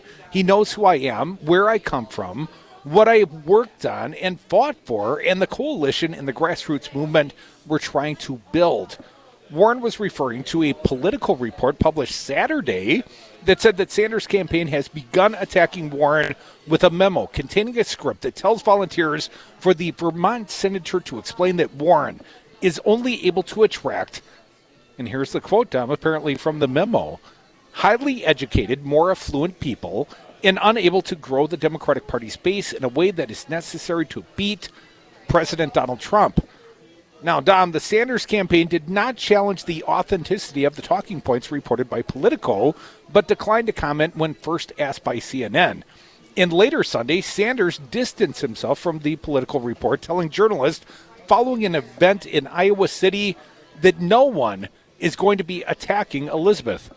Look, no, I'll just do it. Normal. I'll read Bernie's quote. Look, I just read about it. We have over 500 people in our campaign. People do certain things. I'm sure that in Elizabeth's campaign, people do certain things as well, but you have heard me for months, Sanders told reporters. I have never said a negative word about Elizabeth Warren, who is a friend of mine. We have differences of issues. That's what the campaign is about.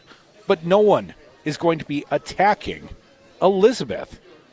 And so far, Sanders has avoided attacking Warren directly, only willing to go as far as saying there are differences between the progressive colleagues and that he believes he has a better way to fund Medicare for all.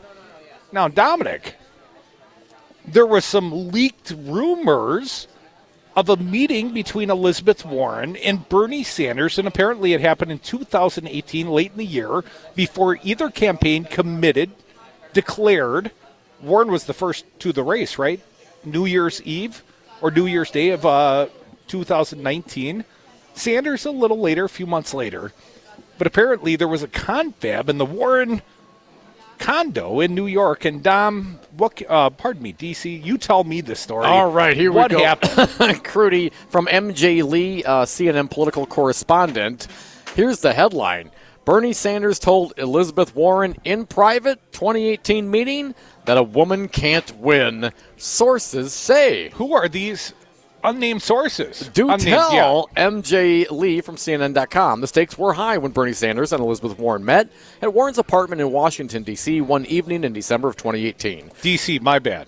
The longtime friends knew they could soon be running against each other for president. The two agreed that if they ultimately faced each other as presidential candidates, they should remain civil and avoid attacking one another so as not to hurt the progressive movement. They also discussed how to best take on President Donald Trump, and Warren laid out two main reasons she believed she would be a strong candidate. She could make a robust argument about the economy and earn broad support from female voters. Sanders responded that he did not believe a woman could win. What? The description of that meeting is based on the accounts of four people. Two people Warren spoke with directly soon after the encounter and two people familiar with the meeting. That evening, Sanders expressed frustration at what he saw as a growing focus among Democrats on identity politics, according to one of the people familiar with the conversation. Warren told Sanders she disagreed with his assessment that a woman could not win. Three of the four sources said Sanders denied the mischaracterization of the meeting in a statement to CNN, and here's what Bernie Sanders said. It is ludicrous to believe that at the same meeting where Elizabeth Warren told me she was going to run for president, I would tell her a woman couldn't win. It's sad that 3 weeks before the Iowa caucus and a year after that private conversation, staff who weren't in the room are lying about what happened. What? Say that part again. It's sad that 3 weeks before the Iowa caucus and a year after that private conversation, staff who weren't in the room are lying about what happened. What I did say that night was Donald Trump is a sexist, a racist, and a liar who would weaponize whatever he could. Do I believe a woman can win in 2020? Of course! After all, Hillary Clinton beat Donald Trump by 3 million votes in 2016. Warren's communications director, Kristen Orthman, declined to comment. So until I hear Elizabeth Warren accusing Bernie Sanders, and he's already made his denial, right? His public denial came in this statement, ludicrous, he called it. Ludicrous. And Elizabeth Warren, now feeling under assault, well, she sent someone out. One must assume this message for Bernie Sanders, this came from the Warren campaign, right? Someone gave someone permission to go leak this to the press. So I'd like to see how Elizabeth Warren's going to react. I wonder if this will be fodder for the debate stage tomorrow night, a CNN debate. I would absolutely hope so. I mean, it'd be hard for me to believe that that's what Bernie said.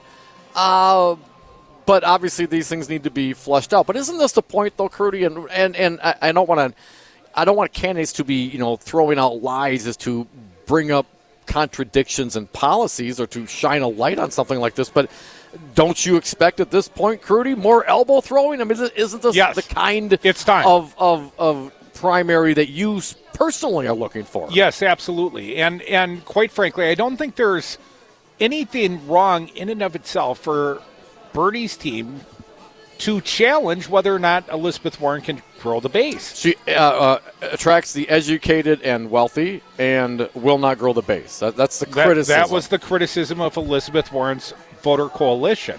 I can tell you, Dom, on this show, I predicted Elizabeth Warren would be the nominee of this party. And I thought that Elizabeth Warren, and I still believe, is the most talented politician currently in the field amongst the Democratic primary. And maybe if, there wasn't an Iowa caucus and a New Hampshire primary and Nevada and South Carolina, et cetera, Super Tuesdays and Bloomberg and Trump and everything else to worry about. If I just said, who do I feel like is the best one to govern? Well, to my opinion, that very well could be Elizabeth Warren. But having said all that, I think Bernie Sanders is best positioned to win the state of Iowa. I think that Bernie Sanders has caught fire and has the momentum currently on his side in the state. I think that's why some of these issues are bubbling up at this time, because there is some desperation. And if Bernie's in first, that means you got lots of losers in Iowa. And I don't mean that, they're not losers, but they're not going to be the winner. If you're not first, you're last, right? So bake. Here's my point. I don't want to come off sounding like a misogynist, because I expected better things for Elizabeth Warren than we've seen to this point. Let's not forget, she was the front runner in October. She was at like 28% nationally. And she came out with the explanation for how she'd fund her Medicare for all, and then backpedaled after that, and that seemingly may have triggered the downfall. It crushed her. I mean, she's lost half of her support. She's down to about 14%. Here in Iowa, she's in third or fourth place, depending on whether you believe the Des Moines Register or the Monmouth polling. And she's trailing Bernie. And she needs to have some success early on. They're in the very same lane. And I was not clear that there would be sharp elbows thrown between these two very progressive candidates. And Elizabeth Warren, I would still be exceptionally happy if she was the president. But I don't know how to explain her losing half her support, and it wasn't just Medicare for All. That's what pushed her off the front-runner status. She had a faux pas. She screwed up. She didn't satisfy the progressive base satisfactorily. But what happened? How do you lose half your momentum? How do you lose half your support? Well, I mean, it's not a faux pas. I mean, we're talking about the financing of a really big deal, a really big deal, and then she soft-pedaled on the whole thing. Yeah, but compare her candidacy to a guy like Joe Biden. Joe Biden has survived like a freaking rock in a storm. But I don't believe that those Warren supporters who were with her and then perhaps left her after the backpedaling and the botched financing rollout of her Medicare for All, that they were going to go for Biden anyway. Well, Dominic, 3 weeks till the Iowa caucuses. We'll be back in Iowa then, but we're in Iowa right now. Ames, Iowa, Iowa State University. We're at a fine bar. It's called Es Tas. They got tacos. They got booze. We're having a good time. It's the happy hour. Always love hearing from you. Gonna argue. Gonna fight.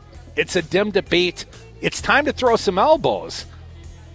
But you know what's coming next? What? All the former Hillary supporters saying, well, see, this is just what Bernie did the last time when he wrecked Hillary's chances of beating Trump. Let's have that argument next. 844-967-2789 on the road again.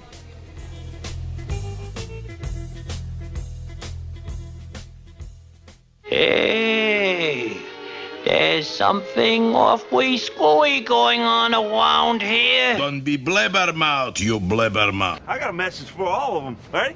Shake and bake. What does that do? Did that blow your mind? That just happened. Crudy, January 14th is the last Democratic presidential debate before the voters' caucus in Iowa. I think it's time for a road trip. Dominic and the Devil's Advocates will take our audience to Iowa for the Drake University Des Moines Register CNN debate pregame, and then broadcast the debate live on Talk 92.7 FM Madison and Talk 101.7 FM Milwaukee. January 14th, the Devil's Advocates at the Dem presidential debate. Tune in. Tune in to Wisconsin's Political Talk on Talk 101.7 FM. Weekdays, you can hear Democracy Now! From 7 to 8 a.m. Then it's the Earl Ingram Show from 8 to 11. From 11 till 2, the Tom Hartman Program. At 2 o'clock, it's Matt Flynn Direct. From 3 to 6, the Devil's Advocates. And at 6, it's Busted Pencils, Brandy Grayson, and Maggie Dawn. Online at Talk1017FM.com. Wisconsin's Political Talk. because politics matters. You concerned about speaking up at work? Do you feel like you have no say in your day-to-day work routine? Join Teamsters Local 344. Call 414-258-4545. Get a seat at the table. Join your brothers and sisters in negotiating for better wages, hours, and working conditions, and be part of the most powerful union in North America. Teamsters Local 344 covers sales and service throughout Southeast Wisconsin and package and airlines statewide. Contact Teamsters Local 344 at 414-258-4545 or at local344.org.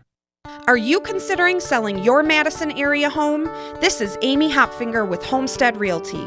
Home prices are changing, so it's important not to waste your time and money with renovations that won't affect the value of your home. Allow my team's experts to determine which projects you should and shouldn't do to receive top dollar for your home. Homestead Realty, no pressure, no obligation to list. To learn more, check out wihomeprices.com.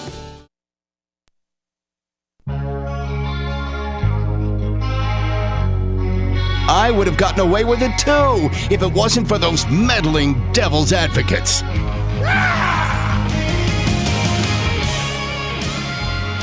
And we are back. Thank you for listening to the Devil's Advocates radio show on the road again. Es Tas Bar and Grill, Ames, Iowa. You can take your phone calls at 844-967-2789. If you're on the block, stop in. Come by. We'll buy you a taco. And a cold one, maybe. 844-967-2789. The elbows are out. The two progressives, they're throwing them vigorously at one another. And I would point out, Dom, and I was a little surprised that Bernie, on top of good polling, chose to allow his campaign staffers to talk about, Elizabeth Warren's inability to expand the base. Now, it's not that I don't think that's a fair criticism. It's that I didn't know why he would need to, quote-unquote, punch down. If you're the front runner, and currently it would seem as if Bernie is, at least here in Iowa and perhaps New Hampshire, don't rock the boat, Bernie. Don't break what's not broken, at least not at the current. Now, having said all that, Tom, you got to win Iowa, man. You got to win Iowa. Bernie's got to win Iowa to get ahead of steam.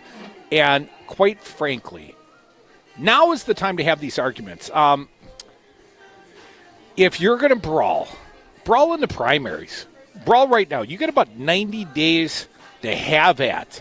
And I got no qualms whatsoever with these Democrats taking it out on one another. Oh, you're going to diminish the eventual nominee. Well, everybody's worried that someone's going to ding Joe Biden, right? They're not worried that someone's dinging Bernie Sanders right now, despite his front-runner status. There are so many people that still blame Bernie Sanders, and they say, well, Bernie didn't do enough to get Hillary Clinton elected. Well, Hillary Clinton didn't do enough to get Hillary Clinton elected.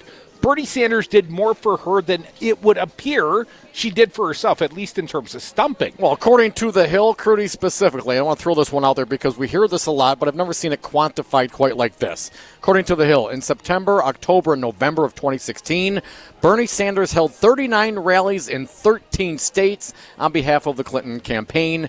He did 17 events in 11 states during the last week alone. 39 rallies in 13 states in 3 months. Including one in Wisconsin that I had the opportunity to interview Bernie Sanders that day, and someone from the crowd had said, Bernie, we want you. And Bernie totally shut that guy down. Right. Would be very self-gratifying to allow yourself to, bask in the glory of someone adulation. Wanting you. Yes. Because so many of those people at that rally were there for Bernie. They were Bernie supportive. And Bernie made the efforts to tell them to go vote for Hillary Clinton, right? So it seems so disingenuous when I hear this attack of Bernie Sanders. Bernie Sanders wrecked Hillary Clinton's candidacy. No, he didn't. Not his supporters, not Bernie Sanders. Yeah, he was slow to pull the trigger after California.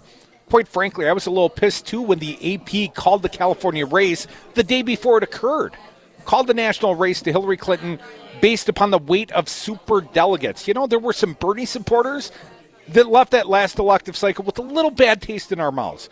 And you know what? I held my nose, and I voted for Hillary Clinton. And compared to Donald Trump, it shouldn't have been that difficult to make that decision. But it wasn't because Bernie Sanders didn't support her. It's because she never came round. You know who's coming around tomorrow? Donald Trump. Come to our backyard. He knows that Milwaukee is the most important media market in this nation. And the state of Wisconsin, last time through, everyone's like, well, we don't know what happened with Hillary Clinton. She got crushed in the primaries, as did Donald Trump. Donald Trump lost the primary of the state of Wisconsin by double digits to Ted Cruz. Donald Trump won a lot of the small media markets, the rural areas, and Ted Cruz won big where right-wing talk radio dominates, especially in Milwaukee. And they said, come home, never Trump, Ted Cruz. And then suddenly, Donald Trump, and we were in, Ishawaka, Indiana. You put the final nail in Ted Cruz's coffin down there in Indiana. He lost that primary, and Donald Trump became the nominee. And right-wing talk radio, they came around for Donald Trump, and they said, hold your nose, vote for Trump, hate Hillary. We'll steal a Supreme Court seat, and we'll get Ron Johnson reelected. And effectively, that was all the justification the Republican voting base needed. But I would say it wasn't the Bernie bros that stayed home. Young people need to be inspired by something. You want to know who the Bernie bros are? They're probably young people of color, often. It's young people. Young people want Bernie. You want to know why Joe Biden gets 200 at a campaign rally? Because the young people are behind Bernie, and they show up in droves.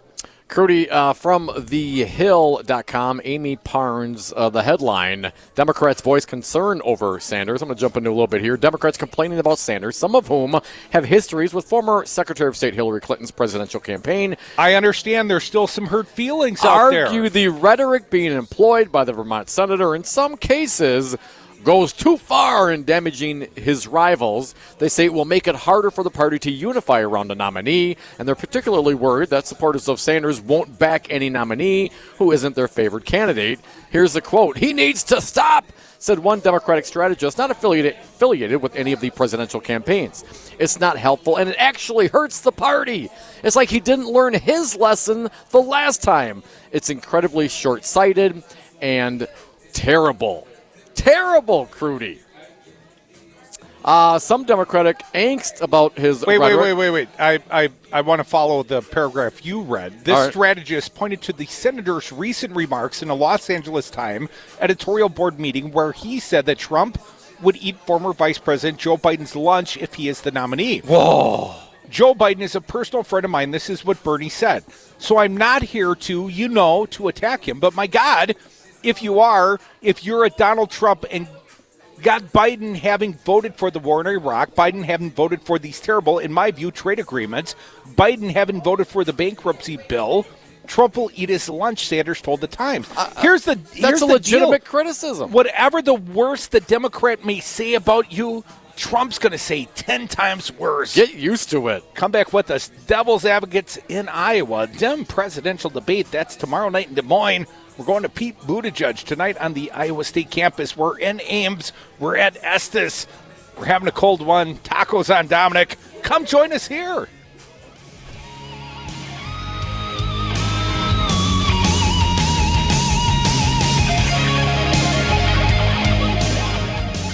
If politics is boring, you're doing it wrong. Check out more at domandcroot.com.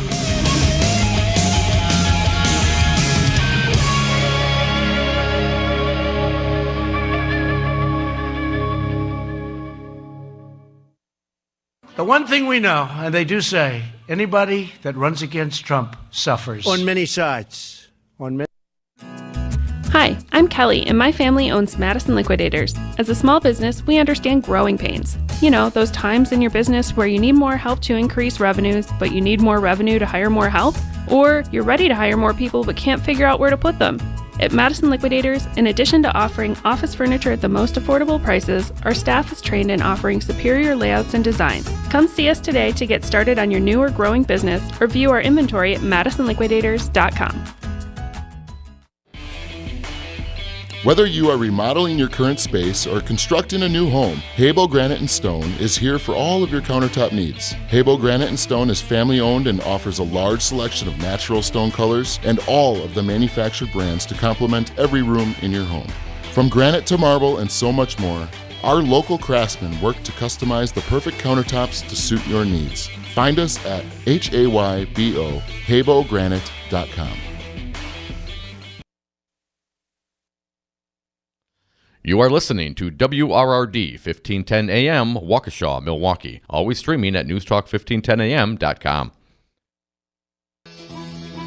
Crudy, January 14th is the last Democratic presidential debate before the voters' caucus in Iowa. I think it's time for a road trip. Dominic and the Devil's Advocates will take our audience to Iowa for the Drake University Des Moines Register CNN debate pregame, and then broadcast the debate live on Talk 92.7 FM Madison and Talk 101.7 FM Milwaukee. January 14th, the Devil's Advocates at the Dem presidential debate. Tune in. I just don't understand, Jimmy. Double dipping is perfect. We've done nothing wrong. It's just a big fat hoax made up by that crispy Crudy guy and his sidekick Dom Perignon. Don't worry, Rocker. We just need a simple distraction. Let's go camping. Unplug from the politics on Saturday and Sunday from 6 to 9. Local music with Rob Roberts sitting in for Jimmy K and Rocker while they're out camping. They can't impeach us while we're camping, can they, Jimmy? Has to dip, Rocker. It's all on Max Inc. Radio. Radio for the people. The following is a public service message from Wisconsin's Political Talk Network. In 2020, Wisconsin has 4 statewide elections. Make sure you are registered to vote. Republicans are doing everything they can to make it more difficult for citizens to cast their ballot. Americans have fought and died for the right to vote. The next election is the spring primary on February 18th. Check your registration at myvote.wi.gov. This is Dom from the Devil's Advocates. You know, in the 7 years that Crudy and I have been doing the show, we have never had a more engaged, dialed in, and motivated audience, and we love them for it. Now is the time for you to reach the greatest audience ever. Call now, advertise with the Devil's Advocates and Real Resistance Radio. Market your products or services, get your message out, join the resistance. Call us at 414-635-0872. That's 414-635-0872, or go to realresistanceradio.com. For WRRD and WTTN, I'm Stu Daniels with your headlines. An Ozaukee County Circuit judge this morning agreed with a conservative group's request to find the 3 Democrats on the Wisconsin Elections Commission in contempt because they did not immediately remove the names of voters from the state voter rolls. In addition to finding the Democrats in contempt, Judge Paul Malloy also said he would fine the commission $50 per day and the commissioners $250 per day. Attorneys for the Elections Commission said no one should be fined because the commission appealed the case and are waiting rulings from higher courts. Forecast for Milwaukee and Madison. Tonight, partly cloudy, lows around 30 degrees. Tomorrow, cloudy in the morning, sunny in the afternoon, and highs in the upper 30s. You're listening to Wisconsin's Political Talk Network.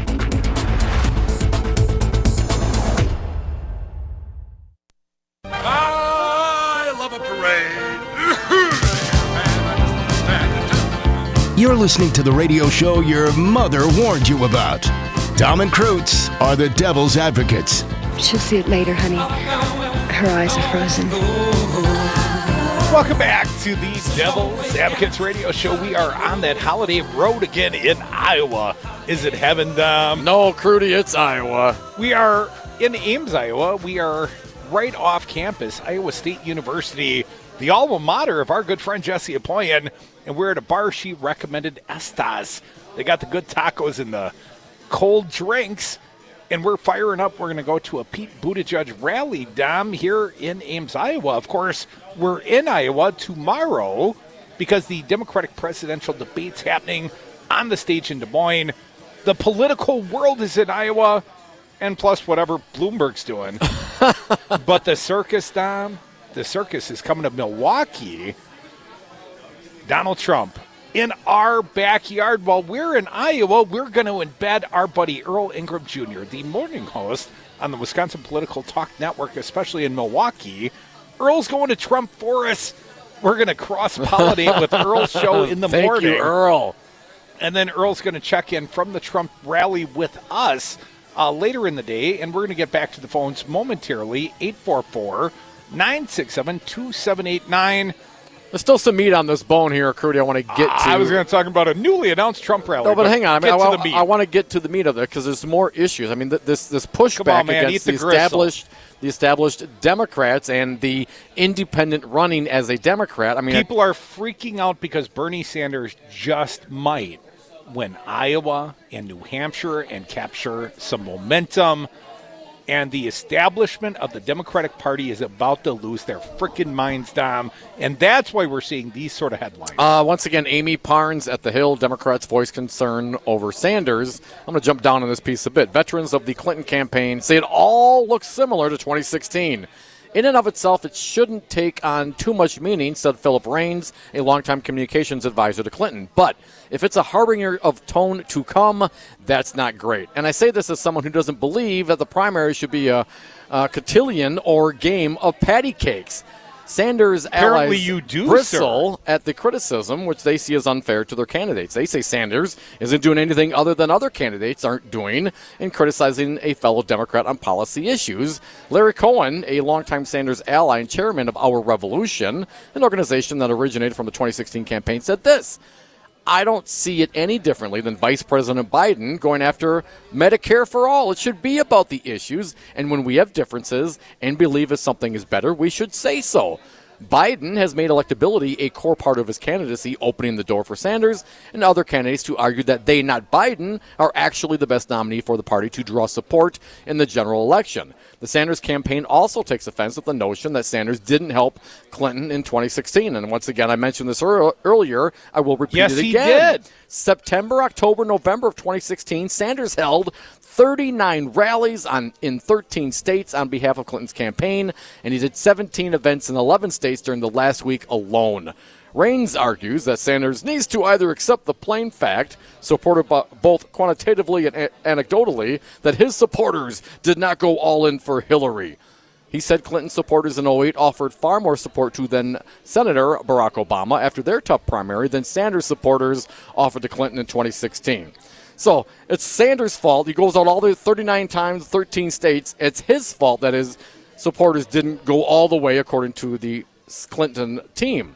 Giving him the benefit of the doubt about his intentions, he still needs to be mindful that at some point he might need to rally millions of people to support someone else. That's not easy. You can't just flip a switch. It's a process. Your supporters have to believe you're being genuine in your endorsement, and you have to convince them, Raines said. Really? So Bernie Sanders' greatest concern as he runs his campaign is what to do once he loses. How's he going to rally the troops around Joe Biden? That should be his concern before they even caucus in Iowa. According to the communications guy. Come on. One more here, and then we'll get to the phones. I realize they're still butthurt about what happened in 2016, Dom, but that was Trump that beat your guy, or woman in this case. 844-967-2789. Maybe it was the Russians. Democratic strategist Michael Trulio said this: Bernie Sanders is the Democratic Party's version of Donald Trump. Thank God we are smart enough to stop him. Again, a Democratic strategist. What's that guy's name? Michael Trulio. I hope I see him in the spin room this weekend. Served as an aide to Hillary Clinton. Michael Trulio. I hope I see you in the spin room, man, because if I do, I'm going to tell you, kiss my ass. That's about as respectfully as I can say. Respectfully. Kiss my arse. 844-967-2789. Pizza the Box. He's out there in Radio Land. Welcome, Pizza. Hey, Mike. Welcome to the party, Ames, Iowa. Yeah. You know what's a waste of money? Paying Democratic strategists. Are you kidding me? You know, they sound like the Trumps, and they didn't learn their lesson. This sounds exactly like 2016.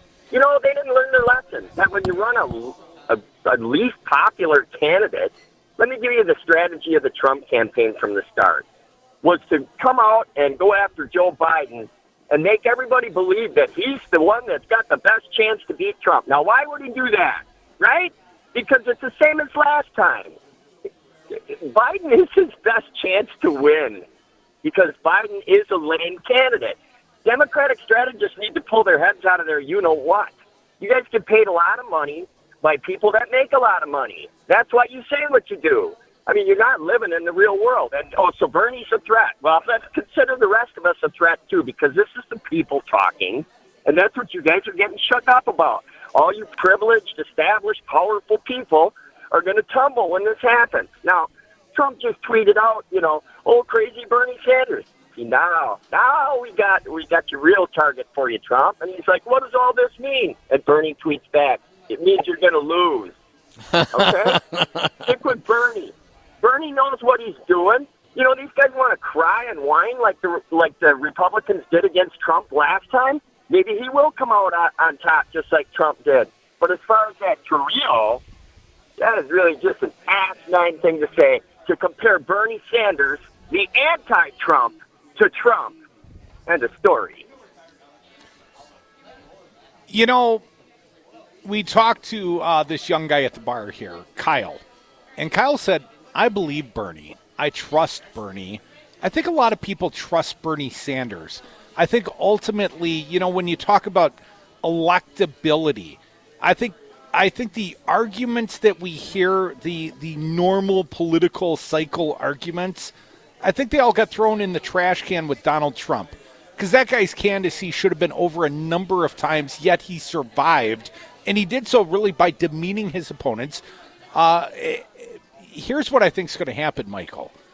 If we don't have this vigorous debate, when I say debate, I mean battle royale, this grudge match, this take it out in the mosh pit kind of a deal. If we don't do this in the primary, whoever comes through the primary is going to be about as unprepared for the eventual general election debates as Tony Evers was unprepared for Scott Walker, because he never got challenged in the state of Wisconsin, and he won by the skin of his teeth. And, Mike, I'm sick of winning elections by +1 vote. I want to see a landslide. I want to see 70 million people coming out and voting for Bernie Sanders because they finally got someone they can believe in.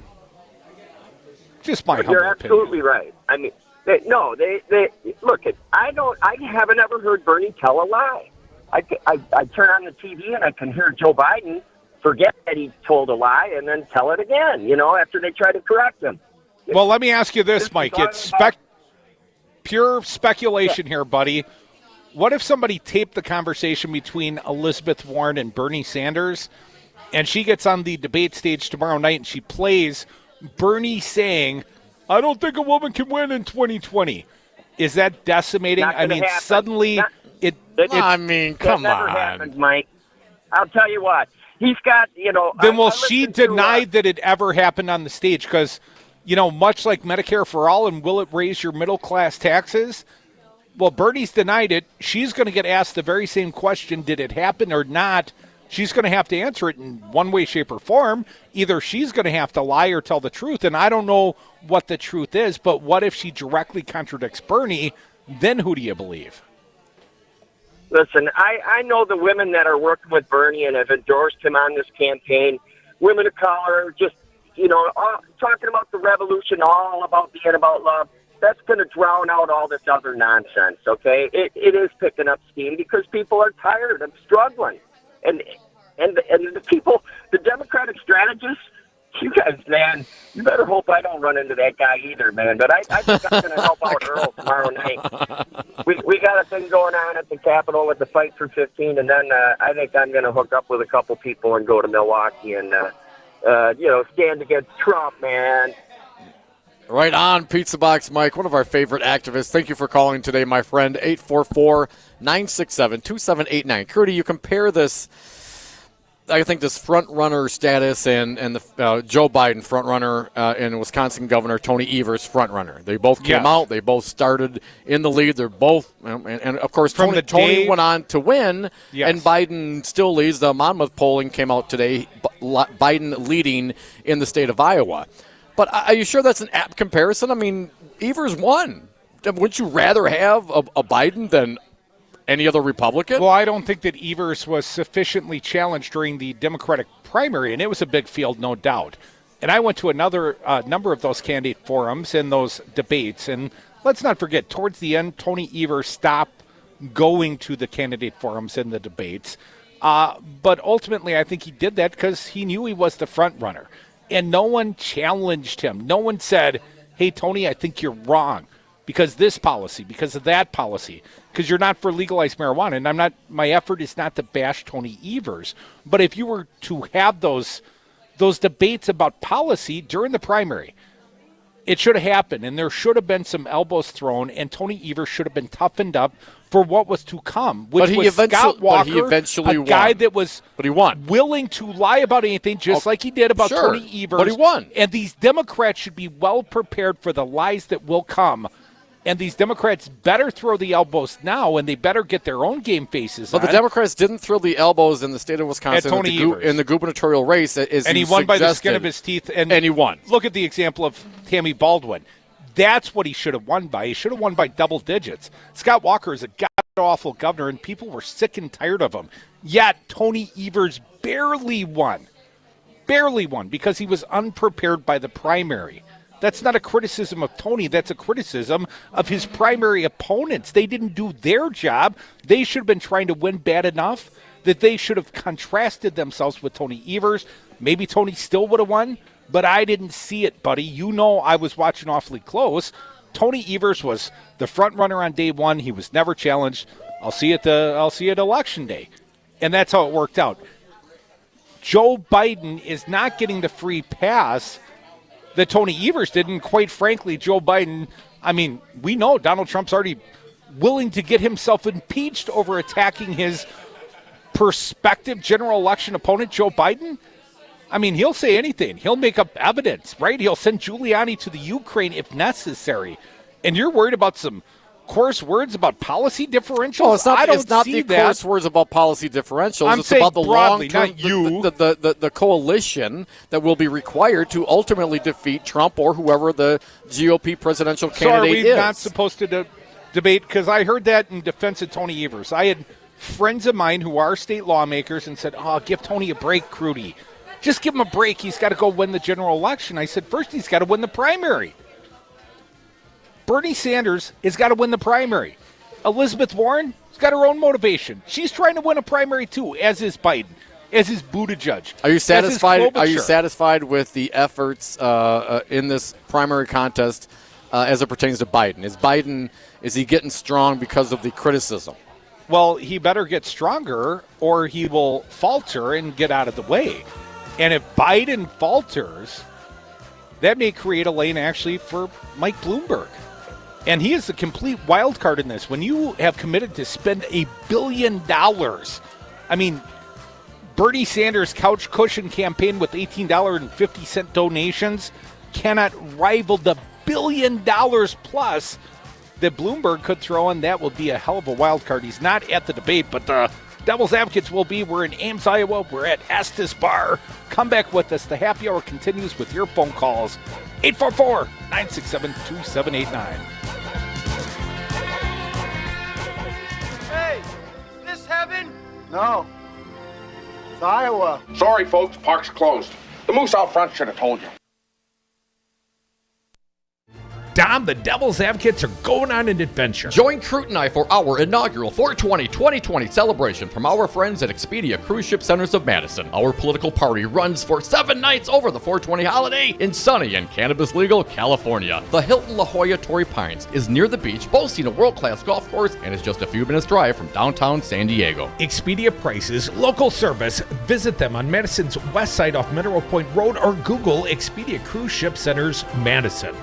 You concerned about speaking up at work? Do you feel like you have no say in your day-to-day work routine? Join Teamsters Local 344. Call 414-258-4545. Get a seat at the table. Join your brothers and sisters in negotiating for better wages, hours, and working conditions, and be part of the most powerful union in North America. Teamsters Local 344 covers sales and service throughout Southeast Wisconsin and package and airlines statewide. Contact Teamsters Local 344 at 414-258-4545 or at local344.org. Monday, February 3rd, the Devil's Advocates will be on the ground in Iowa, covering the first in the nation Iowa Democratic Presidential Caucus. Live from Loras College in Dubuque, the Devil's Advocates return to the caucus site won by Bernie Sanders in 2016. Now his challengers include Joe Biden, Pete Buttigieg, Elizabeth Warren, Amy Klobuchar, and Andrew Yang. Special coverage begins at 7 on Talk 92.7 FM in Madison, Talk 101.7 FM Milwaukee, Iowa Caucus's Devil's Advocates.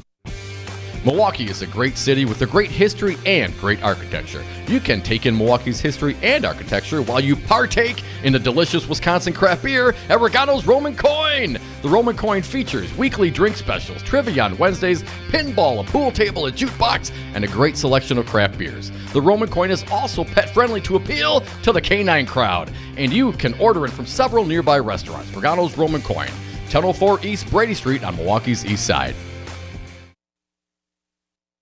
Personal foul on number 99 of the defense. After he tackled the quarterback, he's giving them business down there. That's a 15-yard penalty.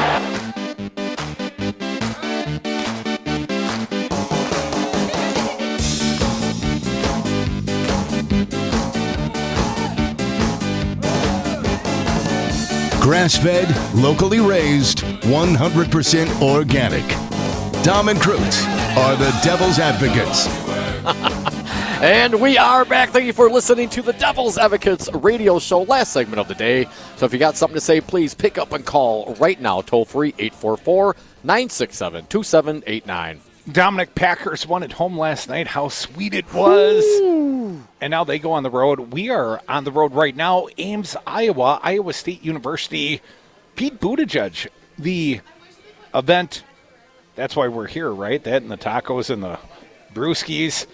And tomorrow, the Democratic presidential debate in Des Moines, Iowa. The last debate before the voters go to caucus in Iowa. I'm so excited.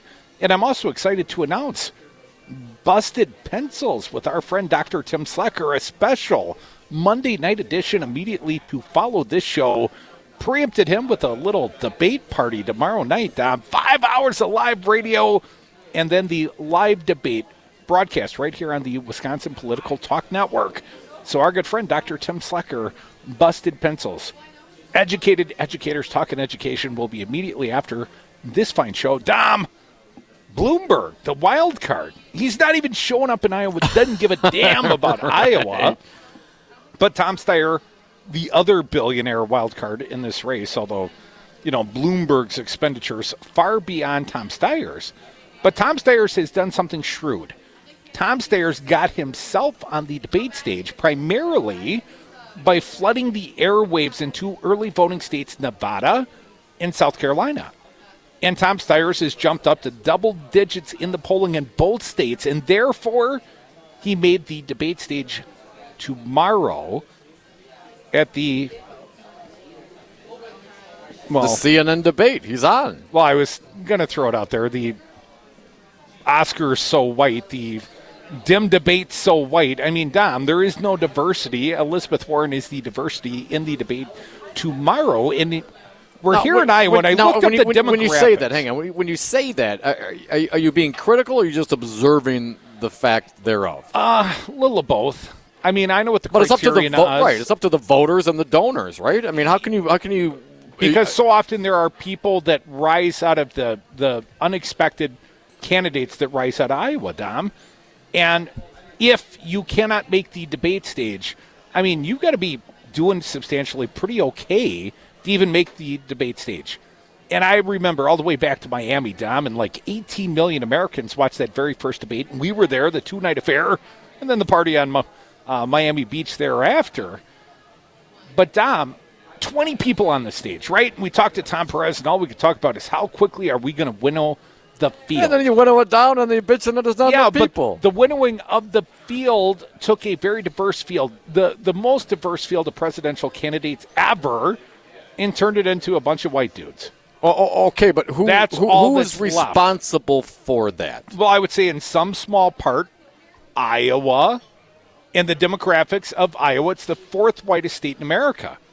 And New Hampshire is not a hell of a lot better. I think it's right up there. Yeah, but Iowa's one state in Iowa, the early criteria state are polling, set forth by the DNC. And what is the criterion? Early state polling, right, or national polling? So, or a combination thereof. Well, in the early state polling, that means you got to do well in an overwhelmingly white state like Iowa or New Hampshire or both. And what do you know? The black candidates didn't do so. Not Kamala Harris, not Cory Booker. Not Andrew Yang, not sufficiently to make the stage. That leaves the Democrats vulnerable the African Americans, which is our most important voting base, walking away and saying, you know what, this field offers me nothing. Here we are again, a bunch of white people telling me how it's going to be. And I could see African American women, we cannot win this election without African American women. The backbone of the Democratic Party. Who's most appealing to African American women? Well, there's no one that looks like them. Kamala Harris, the last entrant that perhaps, looked like them. And I'm not saying she was overwhelmingly supported by African American women. Just because you're black doesn't mean you're going to get the black vote. Just ask Cory Booker. But the fact that these states are almost entirely white, and the fact that candidates of color, black candidates, did not do well here. Julian Castro didn't make the debate stage. He's also out, right? So perhaps there is correlation to be drawn by the overwhelming whiteness of the early voting states. I mean, it's really Nevada. Nevada's got a large Latino population, and they could have big sway on the outcome of this election, at least in Nevada. And South Carolina, which will never be a Democratic state, but as a primary voting state, is the first test of African-American strength. And that could be Joe Biden's firewall. And if he's down 0-3 by the time we get to South Carolina, there's going to be a lot of centrist Dems that think Bloomberg looks better and better all the time. Let me come back to Bloomberg just 1 minute. So just real quick, you think Bloomberg's going to be taking those votes if Biden struggles or doesn't maintain a close second or third out of the Iowa caucuses? Second or third's not going to be good enough, not when you're down 3 caucuses, 3 primaries to Bernie Sanders, if it theoretically plays out the way I'm predicting it. No, there's going to be a mass exodus from Joe Biden. He wasn't raising money prodigiously anyways. He'll be dead in the water, and it's either going to be Pete Buttigieg rising to the top or Bloomberg, who can, He's playing way out front on Super Tuesday. Everybody else is worried about winning Iowa. Bloomberg's not even participating on the field of play in Iowa. Bloomberg's already flooding the zone in Super Tuesday states like California and Texas with their delegate-rich environment. So big, you can. I mean, the math can work for a guy like Bloomberg to skip Iowa. I mean, it makes sense in some regard. Okay, so let's say, per my theoretical, let's say Joe Biden is not as strong, he's not the real front runner, or he's a weak front runner, and he falls away after these early delegate allocations. And then Super Tuesday, Bernie spent like $10 million. Steyer's $67 million. Bloomberg's up to $125 million. Well, Bernie can't match them. He can't put money in California, put money in Texas, put money all across the map in the same way that Bloomberg's already doing. I mean, Tom Steyer, as I mentioned, made the debate stage because he bought 85% of the airwaves in South Carolina and Nevada. That's something these Democrats never planned for. They never planned for Bloomberg. So it's going to be crazy. Or Steyer. I mean, how many Democratic billionaires do you think are going to be in the race when we started this conversation a long time ago? I just saw some polling that said so many people, Democratic primary caucus score said, well, I can tell you this. I'm not voting for one of the billionaires. Folks, we are the Devil's Advocates. Had a great time here at Es Tas Bar in Ames, Iowa. Going to Pete Buttigieg next. Stick around. Our friend Dr. Tim Slecker's Busted Pencils. Educated educators talking education. Want to thank our fine guest Jesse Apoyan and of course Kyle and his staff here at Estes for hosting us. Go Packers, Super Bowl bound. If they'd have won the NFC Championship last year, Scott Walker would still be the governor and Mike McCarthy would still be the coach, and we'd be having different fights. Have a great night. Join us tomorrow. RELAX.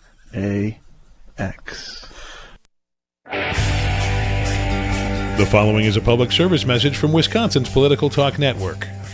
In 2020, Wisconsin has 4 statewide elections. Make sure you are registered to vote. Republicans are doing everything they can to make it more difficult for citizens to cast their ballot. Americans have fought and died for the right to vote. The next election is the spring primary on February 18th. Check your registration at myvote.wi.gov.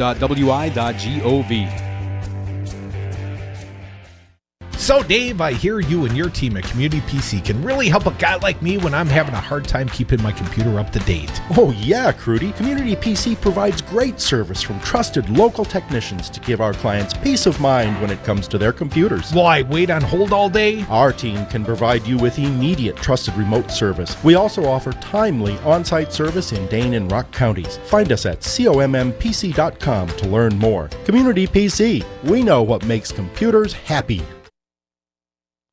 You are listening to WRRD 1510 AM, Waukesha, Milwaukee. Always streaming at newstalk1510am.com. Impeachment proceedings, U.S. and China trade. I'm Ann Cates. House Democrats meet tomorrow to come up with a timeline for turning articles of impeachment over. Correspondent Phil Mattingly reports proceedings in the Senate still haven't been settled. When they get there, there are no shortage of questions in that chamber either. A number of things senators are still trying to chew over in terms of what the trial will actually look like. Sources saying the White House is pushing Senate Majority Leader Mitch McConnell to keep the opportunity to vote on a motion to dismiss in the initial trial organizing rules. But we are told by multiple GOP senators tonight that that has almost no bandwidth amongst Republican senators on Capitol Hill. The Trump administration is dropping its designation of China as a currency manipulator in advance of a trade deal. The two sides are set to sign this week a preliminary agreement that includes a section that's intended to prevent China from manipulating its currency to gain trade advantages. The Trump administration had branded China a currency manipulator 5 months ago, the first time that any country had been so named since 1994 when Bill Clinton was president. Treasury Secretary Steven Mnuchin says the administration has dropped the designation because of commitments in the Phase 1 trade agreement that President Trump is to sign with China on Wednesday at the White House. Some critics of China's trade practices are criticizing the administration's decision. Joe Ramsey, Washington. The Saudi military cadet behind last month's deadly shooting at a naval base in Pensacola, Florida, was radicalized. Attorney General William Barr released the results of the investigation today. On December 6, Second Lieutenant Mohammed Saeed al-Shamrani, a member of the Royal Saudi Air Force, entered a building on grounds of the Pensacola Naval Air Station and killed 3 U.S. sailors and severely wounded 8 other Americans. He was killed during the attack. This was an act of terrorism. On Wall Street, the Dow Jones Industrial Average closed up 83 points. The S&P gained 23. The Nasdaq up 95. I'm Ann Cates. Monday, February 3rd, the Devil's Advocates will be on the ground in Iowa, covering the first-in-the-nation Iowa Democratic Presidential Caucus. Live from Loras College in Dubuque, the Devil's Advocates return to the caucus site won by Bernie Sanders in 2016. Now his challengers include Joe Biden, Pete Buttigieg, Elizabeth Warren, Amy Klobuchar, and Andrew Yang. Special coverage begins at 7 on Talk 92.7 FM in Madison, Talk 101.7 FM Milwaukee, Iowa Caucus. Devil's Advocates. Sell your Madison area home for top dollar with ease. Hi, I'm Amy Hopfinger with Homestead Realty, and I have a program that saves you time and money. Sell your home without the hassle. No signs, no open houses, no keeping your home showing ready, no leaving for showings. Quick, easy, convenient. Visit me at buyerformyhouse.com. That's buyerformyhouse.com. 2 General Motors engineers face charges after racing their newest Corvette Stingrays. State police in Kentucky arrested Alexander Thim and Mark Durkatz last week after a trooper clocked them going over 100 miles an hour each in a 45-mile-an-hour zone. Each man was driving a 2020 Corvette Stingray. One drove a red one that reached 120 miles an hour, the other a white one that was clocked at an even 100. The Stingray is not yet available to the public, but when it is, will go for about $60,000. Automotive journalists have voted it the North American Car of the Year.